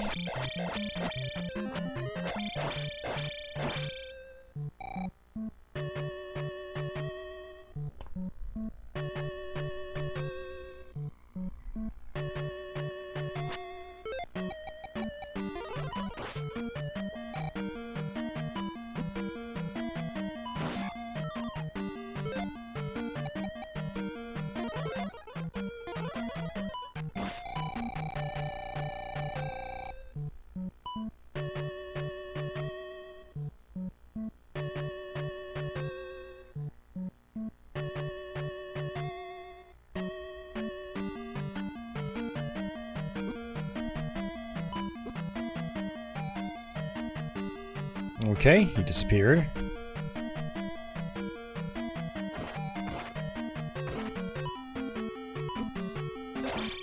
Let's go ahead and use shield again.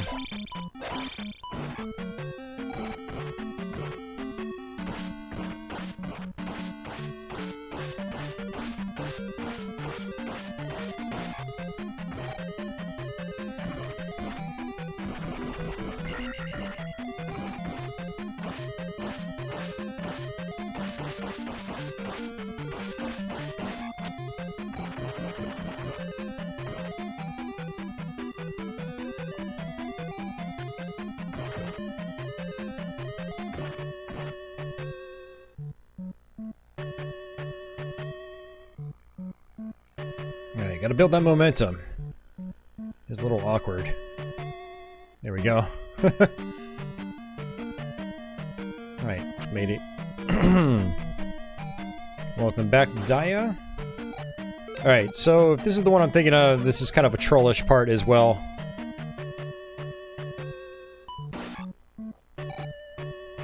There's actually an endless pit right around here, so I'm going to jump. There we go, we got it. Well, not an endless pit, but it's a pit that'll take me below, and I don't want to go there just yet. I want to come here for a mini-boss.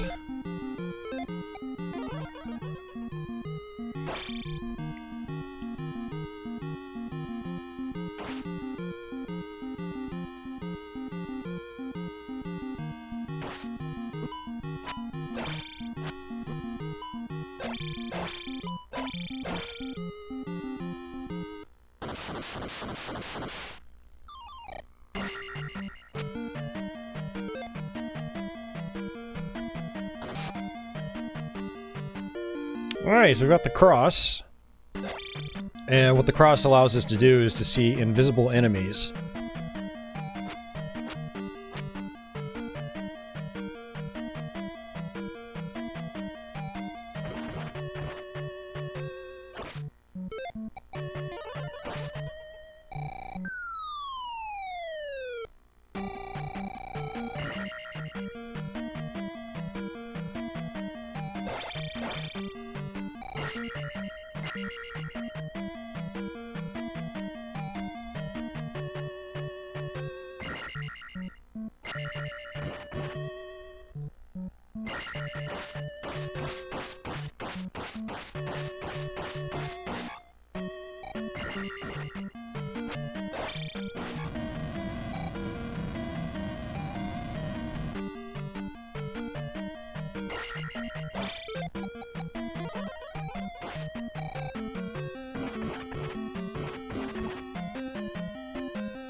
Alright. A couple of more gimmicks to this palace. And I have 2 lives. It gives you a feeling of doom. Yeah, it is kind of ominous. That's how I feel about quite a few things in Zelda 2.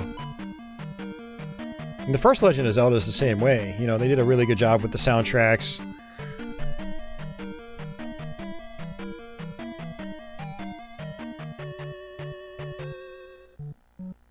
Go ahead and fall here.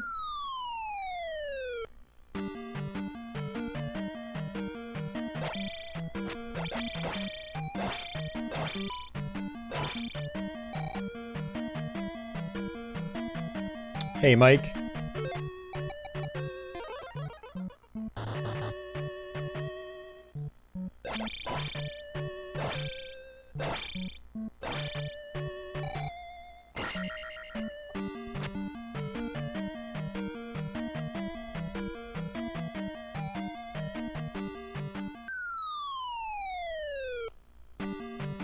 Ooh, I did not want to do that.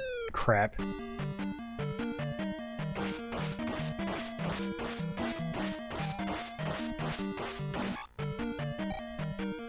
One of the nice things is that this will just loop.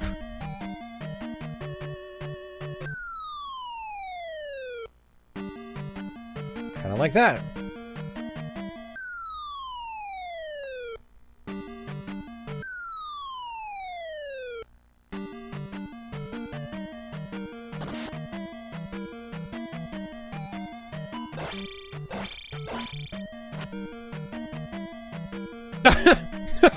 Wow, he actually just fell off the screen. I saw him literally fall.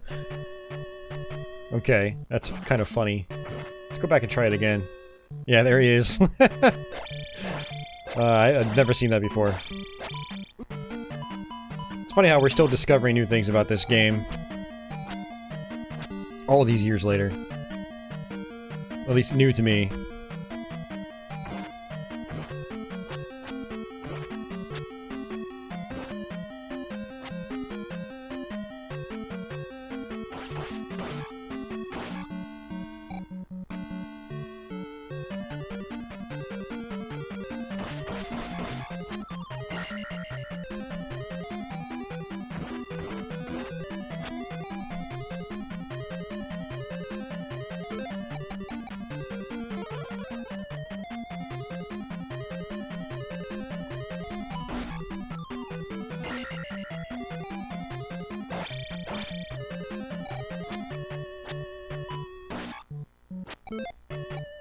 Alright, everything's at level 8.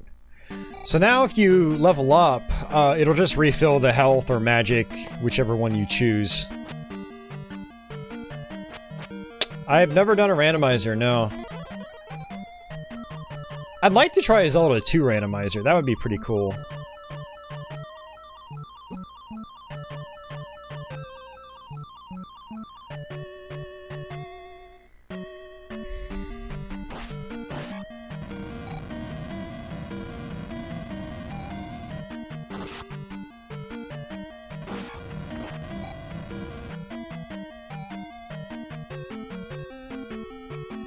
Mini boss time.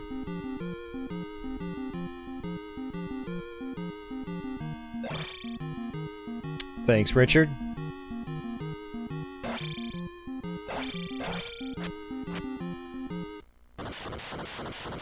Well, that was fast.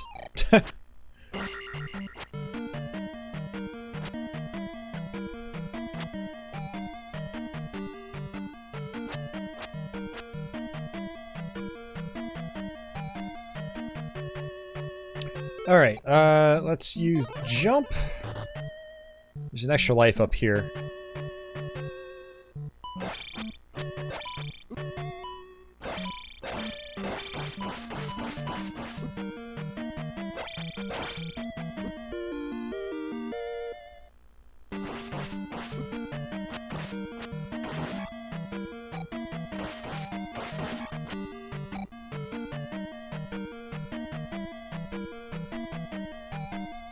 It's okay, Daya. Don't worry about it. I'd rather someone speak English very poorly and be trying than, you know, than not. You know, feel free to talk all you want.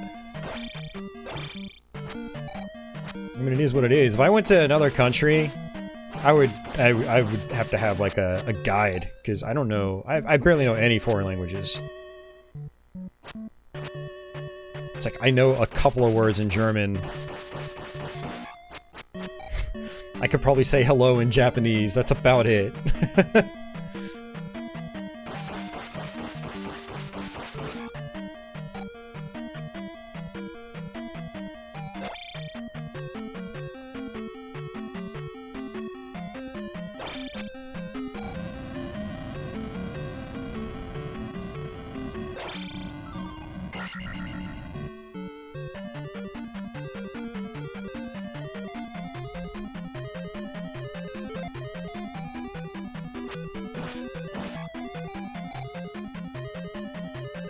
Yeah, I think it would be fun trying to learn some other languages, but, like, I haven't found a reason to, outside of just wanting to, you know? And, like, I'm not usually the kind of person where, like, I'll just go learn a language just for shits and giggles, like...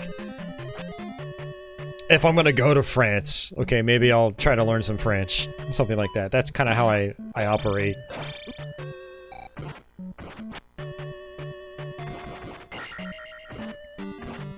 Okay, this was kind of a bad idea. Did I mention this is a big palace?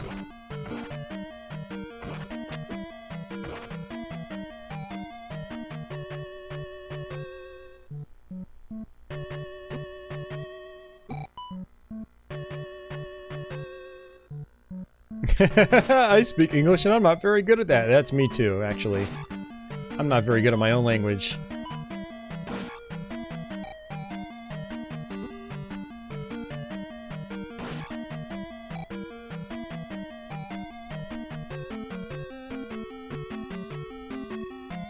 I'm gonna end up dying.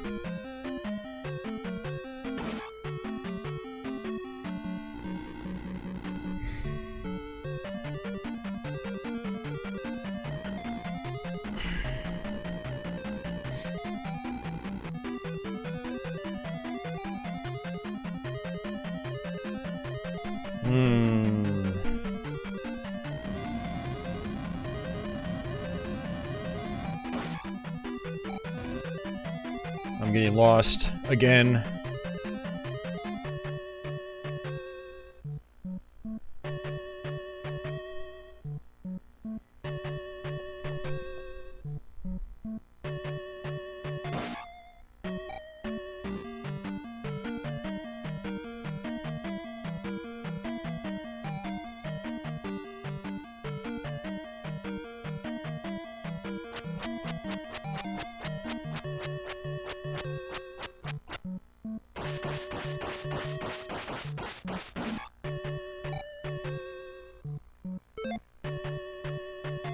Whee!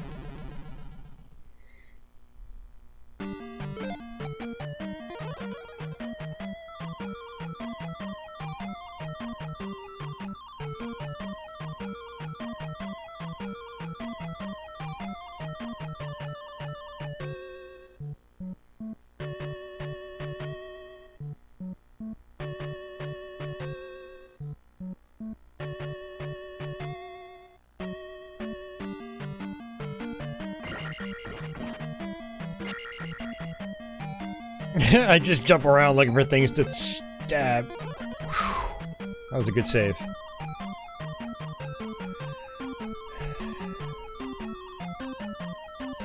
Oh, you gotta be freaking kidding me. Come on. Ugh.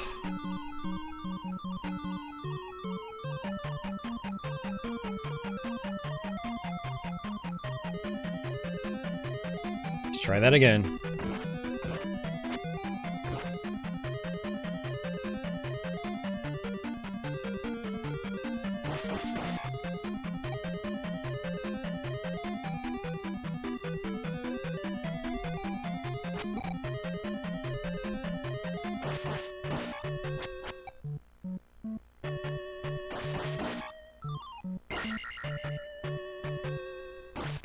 Gonna need more potions if I'm gonna do another save with a fairy.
Hey, alright.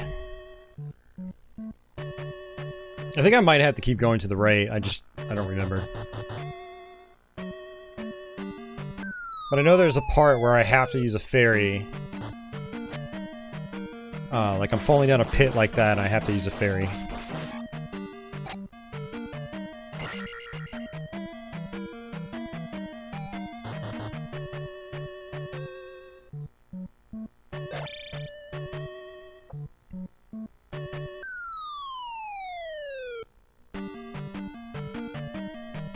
Doom 2 is great, Ronnie. A lot of people don't like it because some of its level design is a little more obtuse, but... you start to appreciate it more when you think about its new enemy designs and stuff like that, and it is definitely a little more challenging, which in my opinion is more interesting.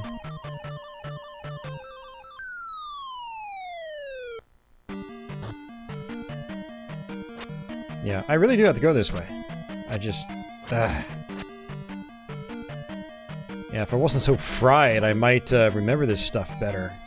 I mean, I beat the game like 2 days ago, so...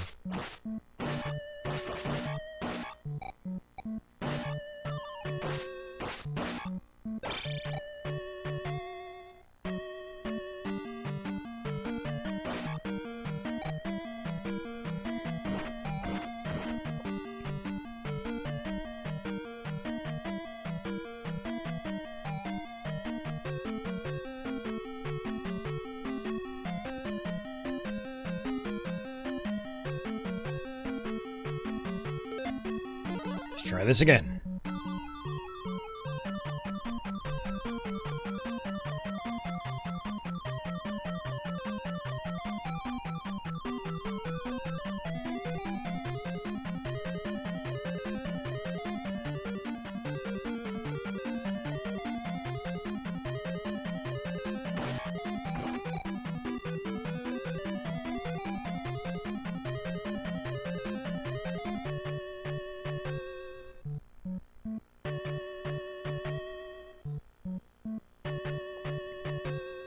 Ghost is purring up a storm.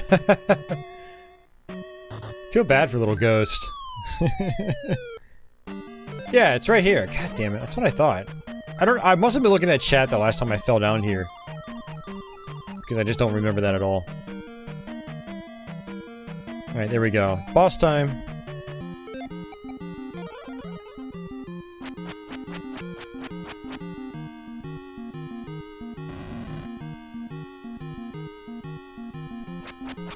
So lots of instant death potential in this boss. Oh, I missed. Come on.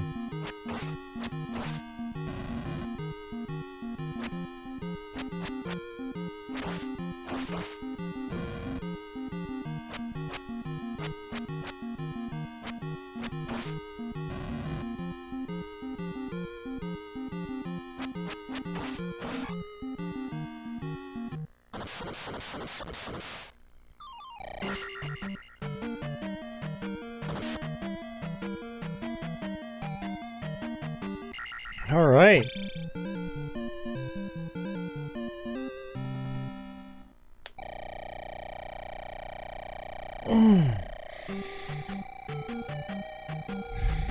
Oh, Blaze is out of town. Gotcha. Yeah, leaving the kiddies a little lonely. It's funny, it lets me select attack, but it's not going to actually do anything.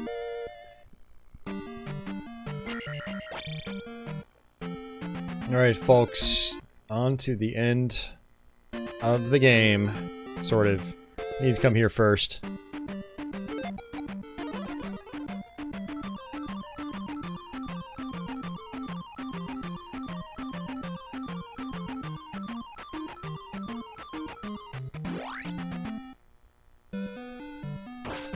So this is what you need the cross for, otherwise you won't see these enemies.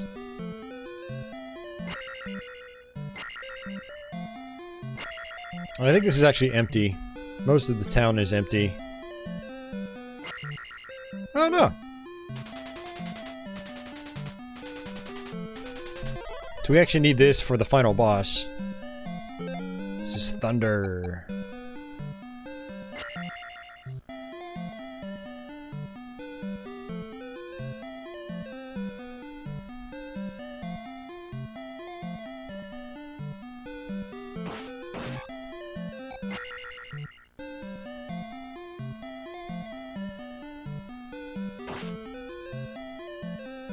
Yeah, if you don't have the cross, you're gonna get hit by these guys.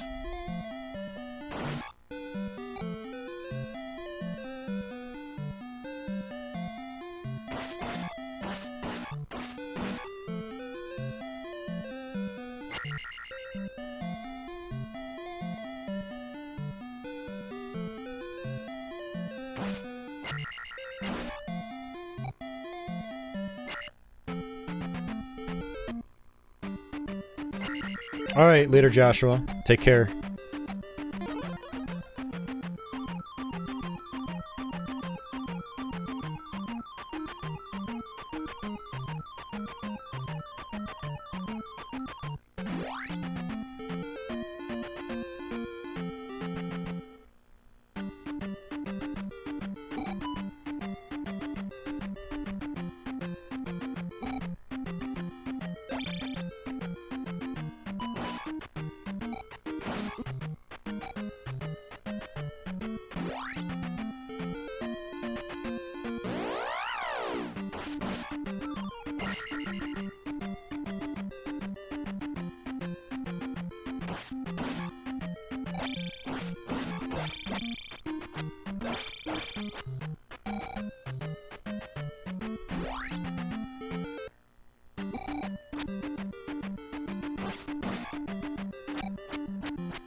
Alright, everyone's favorite part of the game.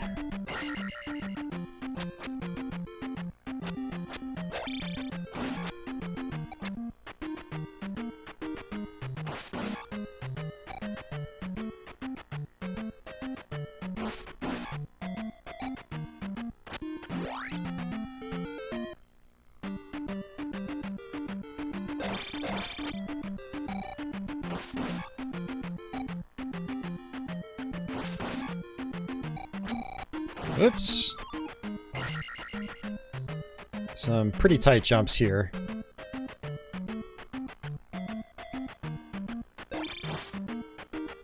So it's pretty handy to use the jump spell if you've got it. Of course you've got it. It's pretty handy to use the jump spell. Like, yeah, let's just do it. Let's be safe. It is possible to make that jump, but it's not easy.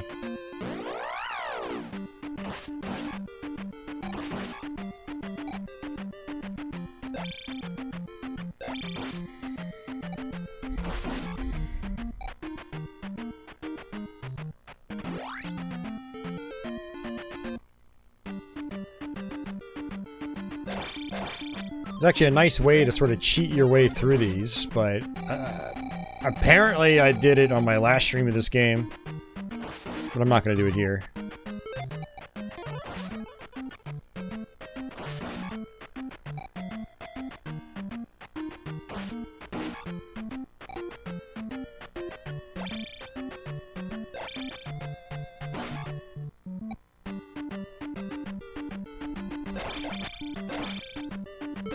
Go ahead and use jump again.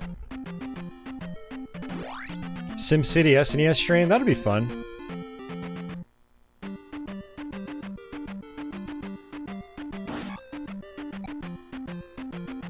I'm pretty terrible at SimCity in general, though. I love the first couple of games, but I'm just not very good at them.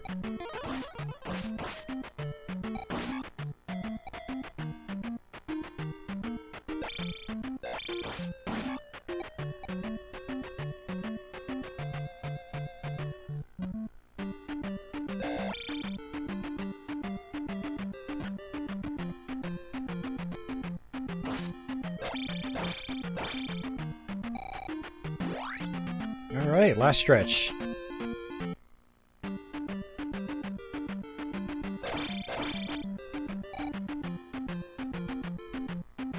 Yeah, these areas actually aren't really that difficult. You just need to take your time.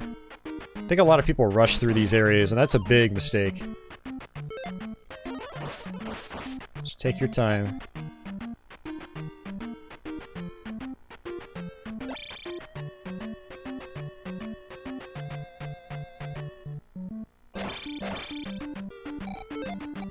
Just use your jump magic.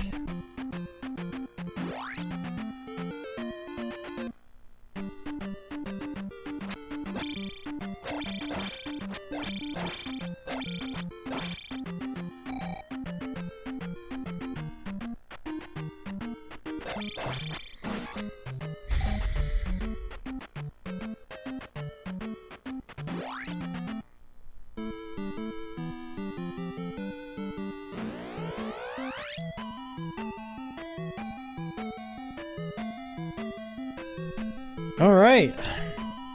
It's final palace time.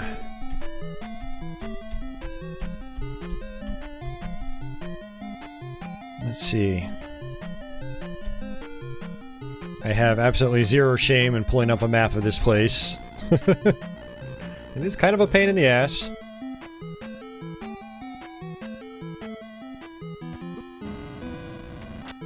Things hit really hard. You've got some new enemy types that you don't see anywhere else. And yeah.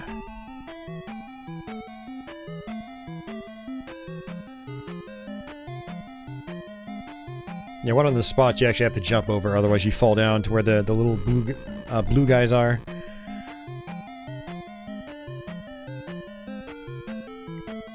Hey DJ, how are you doing, man?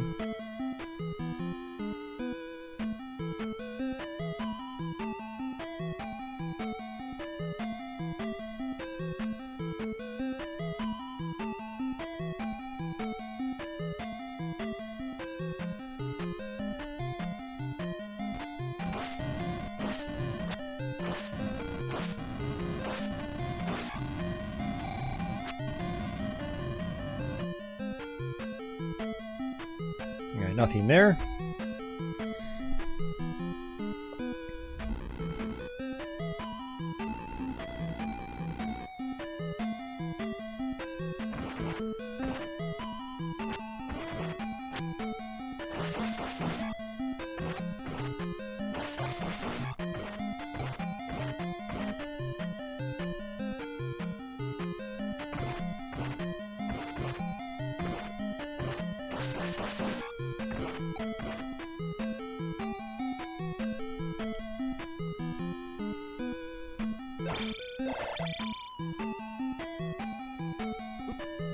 I say just ignore the bird guys if you can.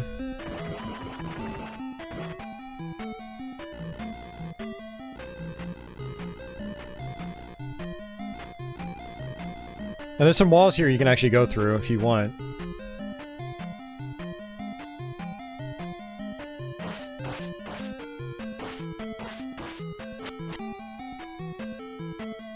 Probably not worth it.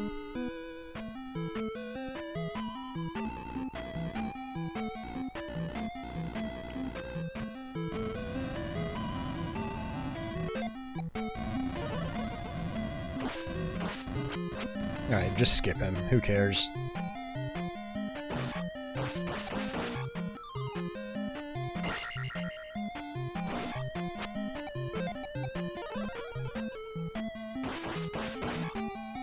Not a bad idea to just grind out. It's gonna take a while, but whatever. Better safe than sorry.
Hey, Adam, what's going on?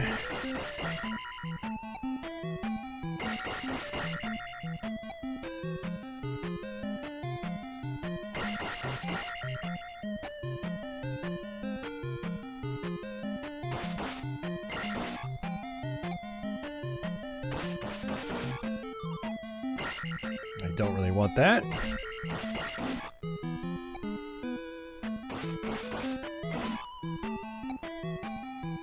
Yeah, this might be kind of pointless. There might be, like... God damn it, I knew that was gonna happen. Oh well. Yeah, after I was grinding for a little bit, I was like, wait a second, you know what? There's probably a red potion here somewhere.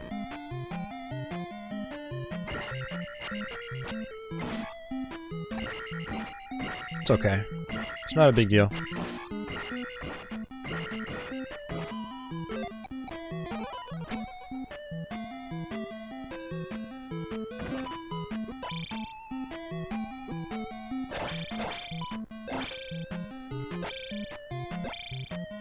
And these guys are mean. Definitely the worst enemies in the game.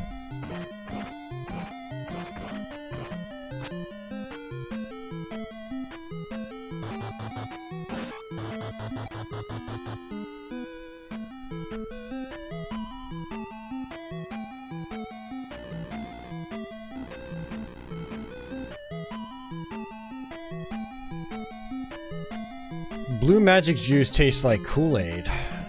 I'm sure of it. Oh yeah!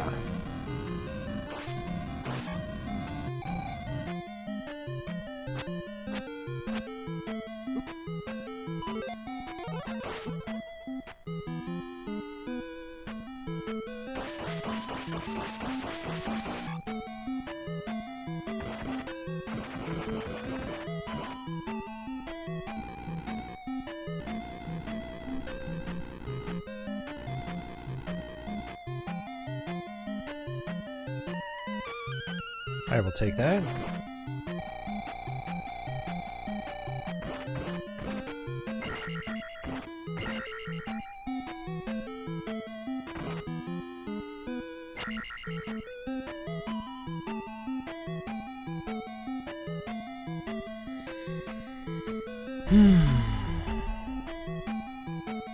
Extra life. Got 4 lives.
Alright, let's see if we can get another potion here.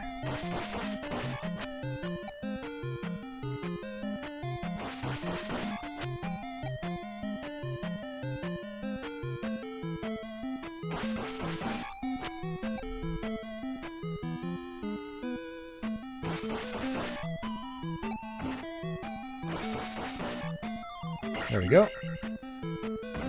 We have to actually fall through one of these floors here. There we go. It's weird.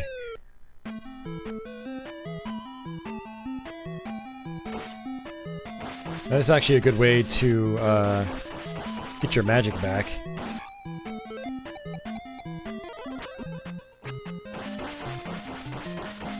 That was kind of a waste.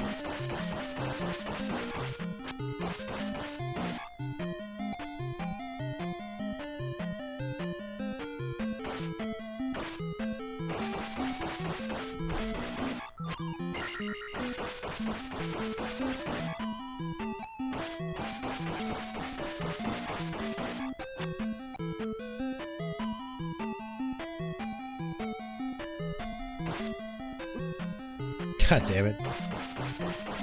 Yeah, I totally messed that up.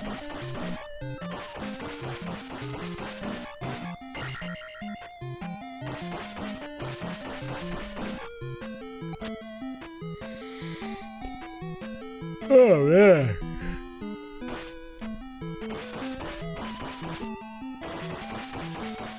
Jeez, man.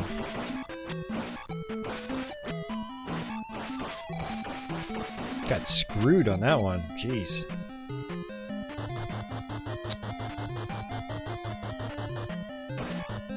Alright, so you have to fall down here. Yeah, imagine trying to figure this palace out on your own. Pain in the ass.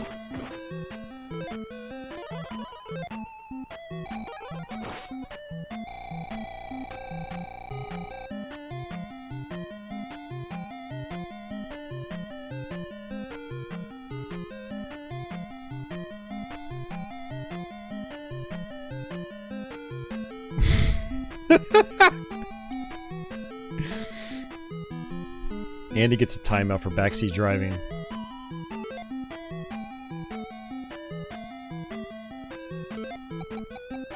Alright, so we have to use thunder on this guy. I'm gonna go ahead and use shield and jump. And we just have to smack him in the face. Yeah, that's the kind of mood I'm in today. Abusing people that know better.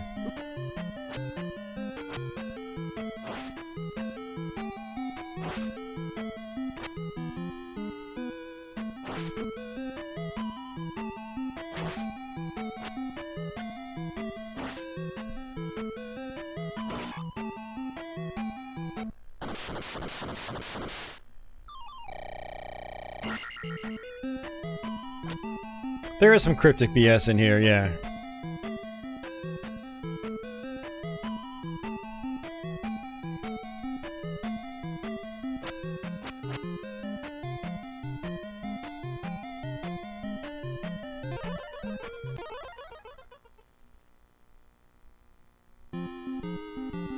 Alright, let's go ahead and use shield again, and we can just sit in the bottom left-hand corner here.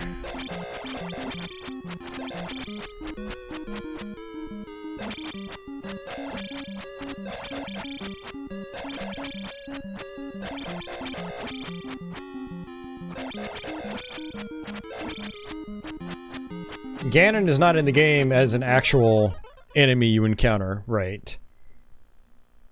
But story-wise, he technically is revived if you get a game over. Something like that. You don't remember that boss at all. Well, there you go. You get your memory refreshed. Alright guys, now we're going to play through Loop 2 while I'm hangry. We'll see how interesting that becomes.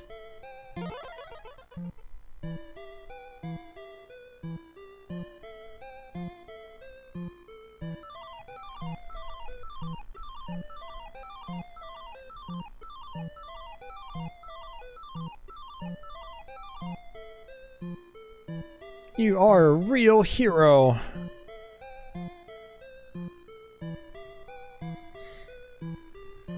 If only.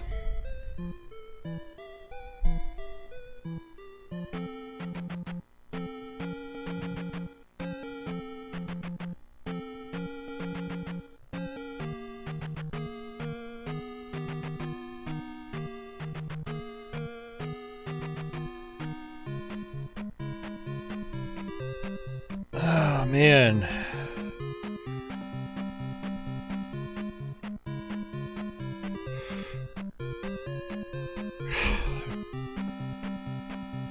Ugh. Well, there you go. That was Zelda 2. Ye freaking ha.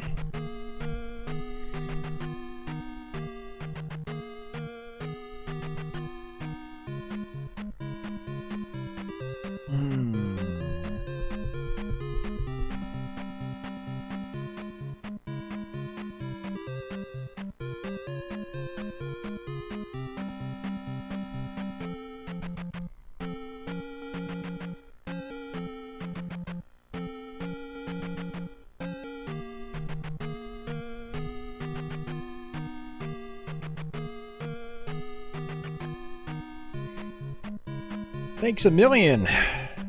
You're welcome. A million? I guess. Okay. Yay. You proved the justice of our culture.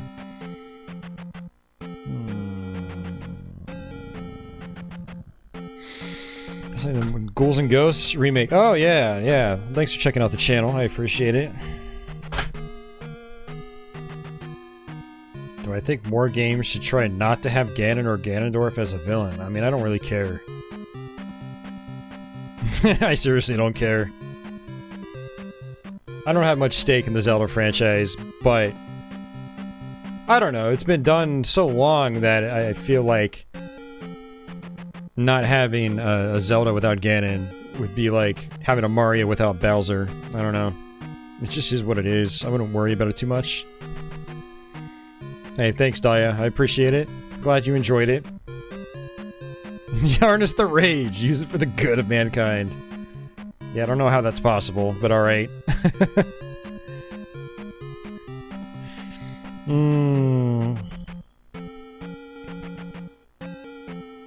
A Wario version of Link. But he first has to appear as a bad guy. Well, I guess he technically has. Shadow Link, right?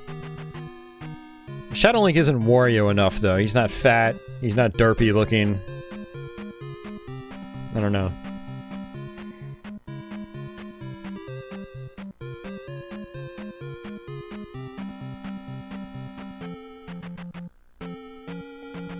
Oh, man.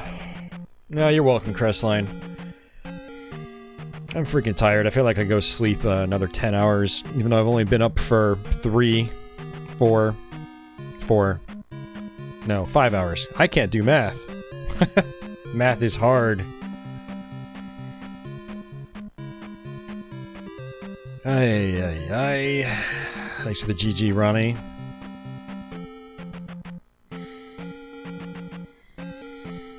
Yeah, I'm gonna get out of here, guys. Thanks for watching. Glad those of you that enjoyed it actually enjoyed it. Sorry to those of you guys that didn't. My YouTube super chat thing is not working again.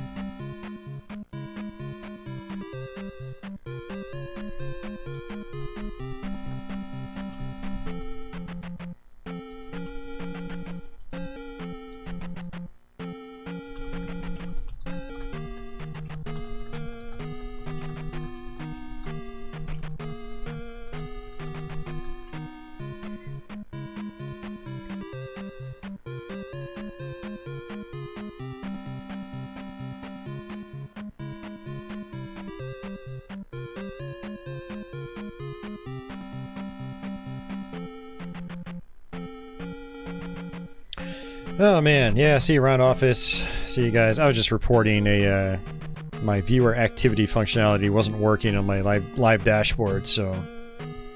YouTube has this, and some aspects of YouTube, some parts of YouTube have this handy send feedback button. If you are a YouTube content creator, you should definitely use it, because it actually goes to the teams that work on YouTube. So I just did that. Will I be on Twitch later? Probably, Ronnie, because I have no life. I'm trying to make the most of the rest of my vacation. But I think I am going to go for a bike ride and get some food when I come back, so... Yeah. But yeah, I was going to shout out those of you guys that did do super chats today. Let me pull up my dashboard in a different way.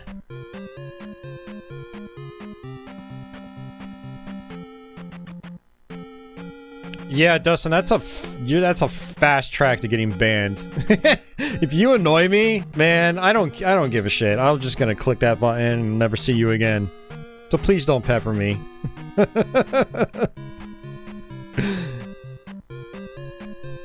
Anyone that annoys me, I don't want to see him. That's my power here. But yeah, thanks to Carl R, JK, Dad1153, and Jess Smith, who all did super chats. Thanks guys for that, much appreciated. Yeah, I'll see you on the next one. I don't know when the next one's gonna be. I don't know. With how this one went, I'm not so sure. There will be a next one. I will do the Patreon Q&A though, so I'll try to get that together. I don't know, maybe tomorrow. I might have some time tomorrow. I don't know, we'll see.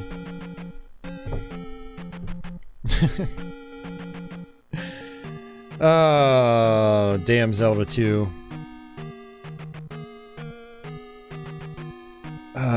Yeah, good night, Mike. Take care, man. Good night, all. I will see you around, perhaps.